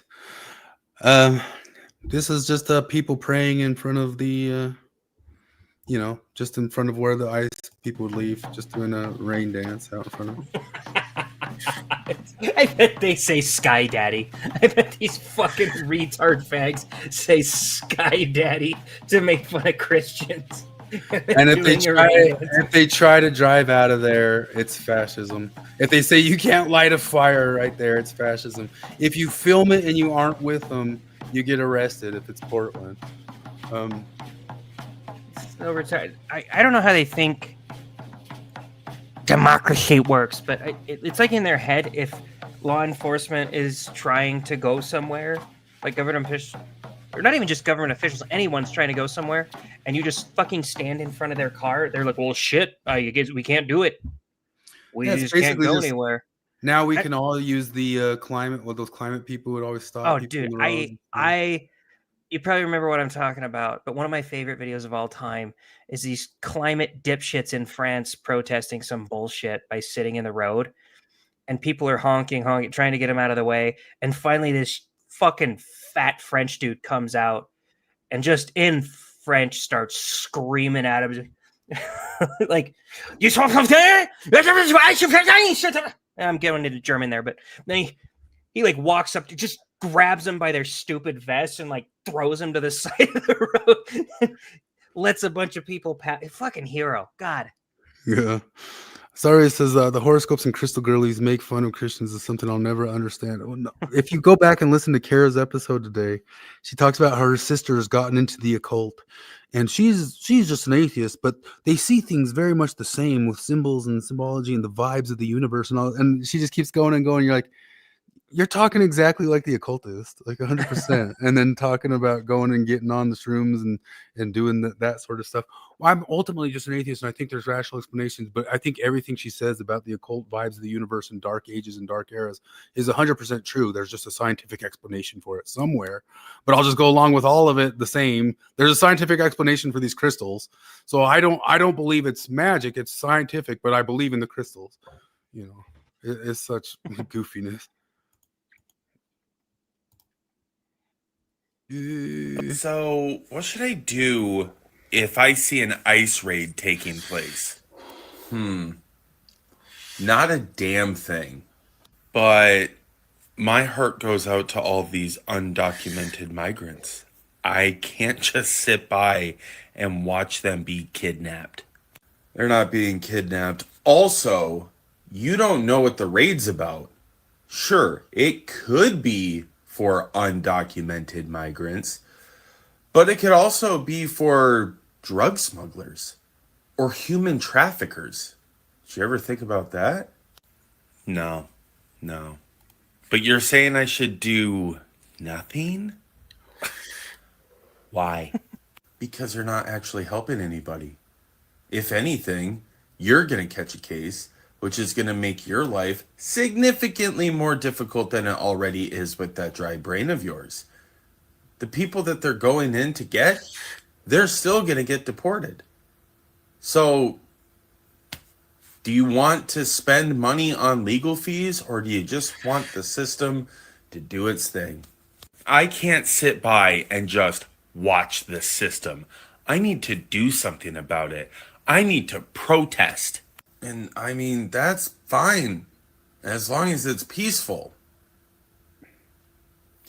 Oh, you're so going to jail.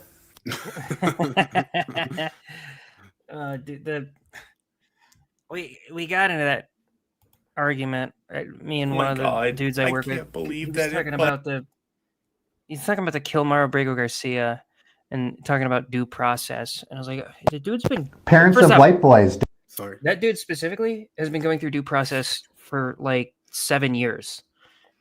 Right. But also, what's the due process if you're an illegal immigrant? Is it just, we looked at your shit, you're illegal, you got to go like that? What more do you got to do? Well, they have to have a court date. Holy Christ. Okay. You tell that to Obama, jackass. Yeah. One last little bit on therapy here. Parents of white boys don't want your kid radicalized online? Interrupt the victim story. At some point, your son may say he feels attacked for just being white or male. That victim story is one of the earliest hooks, turning isolation into blame that's easy to weaponize. You're right. I never want to embrace a victim mentality. I totally see how that can lead to an anti-growth mindset and even radicalize me into harmful attitudes toward other people. It makes sense if you don't feel a deep well of empathy for someone who made a career out of refusing to show it for others. I want to normalize that. You're not celebrating death, you're celebrating the end of harm. And there's a big fucking difference. Charlie Kirk built his platform around stoking fear of immigrants, students, queer and trans people, and marginalized folks. He made the world a more dangerous place. Right. I see how it's healthy for me to feel indifferent or even a little happy about a cold-blooded murder because I'm a victim. As long as it's because I'm gay, not because I'm white. Thanks, Dr. Jeff. I feel so healthy. Healthy. Healthy. Yeah, that's about my ending point because I got a dog who's traipsing around and my shock thing ran out of batteries. Can't shock him anymore. Fuck. You could just kick his ass the old-fashioned way. Oh, I kept using it off screen because I put up some like gay porn in front of him and just shocked him right through it to make sure he wouldn't be gay. Any conversion therapy your dog. I conversion therapied my dog on screen with the shock collar. So Here's something I want to ask this Psych Evo guys is why in the world do female dogs hump sometimes? Like, why would a female dog have that instinct? Is it like, have you ever seen a female dog hump something, like hump a puppet or whatever? Yeah, I kind of have. In my mind, I'm like, why would that gene survive? Like, why do males have nipples? Oh my gosh, there's no differences between the sexes. You broke it. Why do males have nipples? It's broken. It's all broken. I always love that argument. You don't really, why do males have nipples? And when you were first conceived, you were indistinguishable from a female for quite a while until this happens. And I was like, okay, you look a little bit closer. If you look at the SRY gene on my Y chromosome, you might be able to tell that I'm a male. I know you can't look at that, but if you could just zoom in Superman style and see it, it's a man. It's a male. Very distinguishable from the female. Yeah. Here we go. I don't know. This guy will blend in some stuff of talking about late stage capitalism and all that stuff, but he still just dunks on he at least dunks on what I assume is his same side pretty well. Culture has fucked you up. Therapy culture has overprescribed self-obsession to the middle class, turning social issues we experience together into personal failings we unpack with a therapist, because being sad is a conscious choice and toxic positivity is a daily affirmation. When community collapsed, we all went to counselling, consoling ourselves in controlled environments, while compassionate voices we pay by the hour co-sign our beliefs and pretend that they like us. We were told to set boundaries, to manifest intentions, and to hold space for ourselves. But when we I want to copy his thing and just go say this stuff next to people. I know. I keep wondering anytime I see him, I'm like, what does he tell the people before? I'm just going to say some shit. You just stand here and listen, okay? Yeah. Constantly draw our attention inward. Our life, our thoughts, and our feelings become a brand campaign. How do I maximize my happiness, stay authentic to my true self, and cut all the toxic people out of my life? Because now that I'm the most important person in the world, I get to decide who those toxic people are. And if they don't fulfill their life's true purpose, which is to make me feel good, I'll detach with love and protect my space and let go of that which doesn't serve me. Therapy's great. A lot of people need it, especially the people who refuse to go. But the problem with therapy culture is it becomes our default social setting. Everything becomes about how you feel. Gaslighters wield their buzzwords like battering rams, weaponizing empathy to shine a light on all the shadow work you have to do. This oversaturation of therapeutic language does two things. It normalizes the culture of narcissism and entrenches the neoliberal worldview. Now that the world revolves around you, healing is done indoors, and your wellness is your responsibility. It's not capitalism's fault that you're crazy. It's your attachment style, or the mother wound, or your inner child needs a hug. We were told to sit with our feelings, so we sat alone for so long that we forgot what it felt like to be together.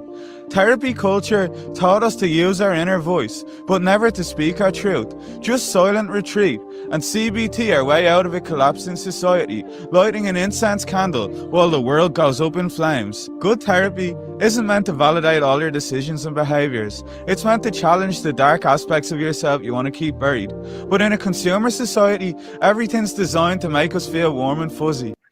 I don't know. That's about it. But that reminds me of one last one from the Neocum guy here. Here you go. Oh my god, can you believe that people believe the rapture is coming? You believe in late stage capitalism, Samantha. You believe we're living in the end times. And you believe that because a philosopher 100 years only know where to look. And if you don't see the signs, did it cut out?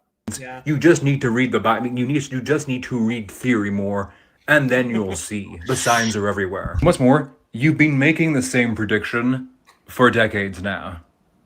Every single decade, it's the exact same prediction that never happens.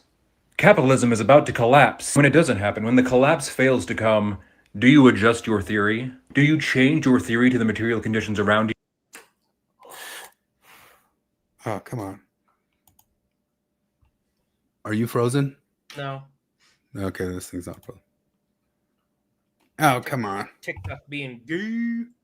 Anyway. Visions around you. Anyway. That's about it. Late stage capitalism is the rapture. Oh, I'm gonna use that next time that lefty dipshit tries to. He just throws out every now and then. Anytime you talk about like buying something, like someone's like, "Oh, they're floating the idea of selling subscriptions to your." No, you just prepare for the next collapse. That just started again. They're throwing the idea of selling subscriptions for your seat warmers, which is stupid. And he just goes, "Oh, late stage capitalism." I don't think you know what that means, because he's the same guy that he was telling me the other day. He's like, "Yeah, my daughter had to do a project where they make a cake and use gummy bears to what was it? Demonstrate a specific type of government, and she wants to do communism." So I told her, just make a cake and don't put any gummy bears on it, because real communism has never been tried. And I was like, you don't want to get into this conversation. That's retarded. But I told him, I was like, yeah, you should have her do equity theory and get different size gummy bears, and all the ones that are a little bit bigger, slice them in half so they're the same height as the other ones. You know, one of the things that you use to always like throw off weirdos who just kind of like nonchalantly gobble up the communism, and that we got a revolution into it or some sort of thing like that. One of the arguments from Deleuze and Guattari, who were communist postmodernists, but they read through this stuff, and it's why it led to like certain dissident right type thinkers. This is what we call like accelerationism. But they noticed that the predictions of Marx was that capitalism was supposed to play itself out and collapse into communism. Mm-hmm. And so one of the things that they say is the revolution is to capitalism harder and let it play itself out. Hey, You it's know? an accelerationist, because Yeah. late stage capitalism is a good step toward communism. So even if you believe that, they said what we should have always been doing for revolution is just to capitalism as hard as we could possibly could. So go dive harder into it for the revolution, buddy. Go become a super capitalist, and then you'll accidentally just prop up the capitalist system. Or keep That's going. just Yeah. Let me see if I get this last. surely going to happen in the future. It's like, you think you get to make fun of rapture people? You're the same thing. You believe identical things. You're no better than them. You're both equally crazy. Oh my God. Yeah. Anyway, that's about that. I gotta go walk a pup who's lost his patience with me. Kick his ass. Wow, I gotta go buy a stronger current. Just get a cattle prod. Can you see him on? Oh yeah. You get some bear spray, that'll probably fuck him up. Yeah. Take these dogs. These dogs are supposed to be background props. All right. Thanks for hanging out, everybody. A therapist once told me, go hug a leper. There's some truth to that, I think. Therapists saving the world. Therapists and scientists and academia have solved it. It's solved. It's solved. So once capitalism fails, I won the lottery. It falls to. Yeah. Anyway, time to go. Night Resto. Night Starbase Cola is still around. Anybody else who's still chilling, have a good one. See you later, virgins. See ya.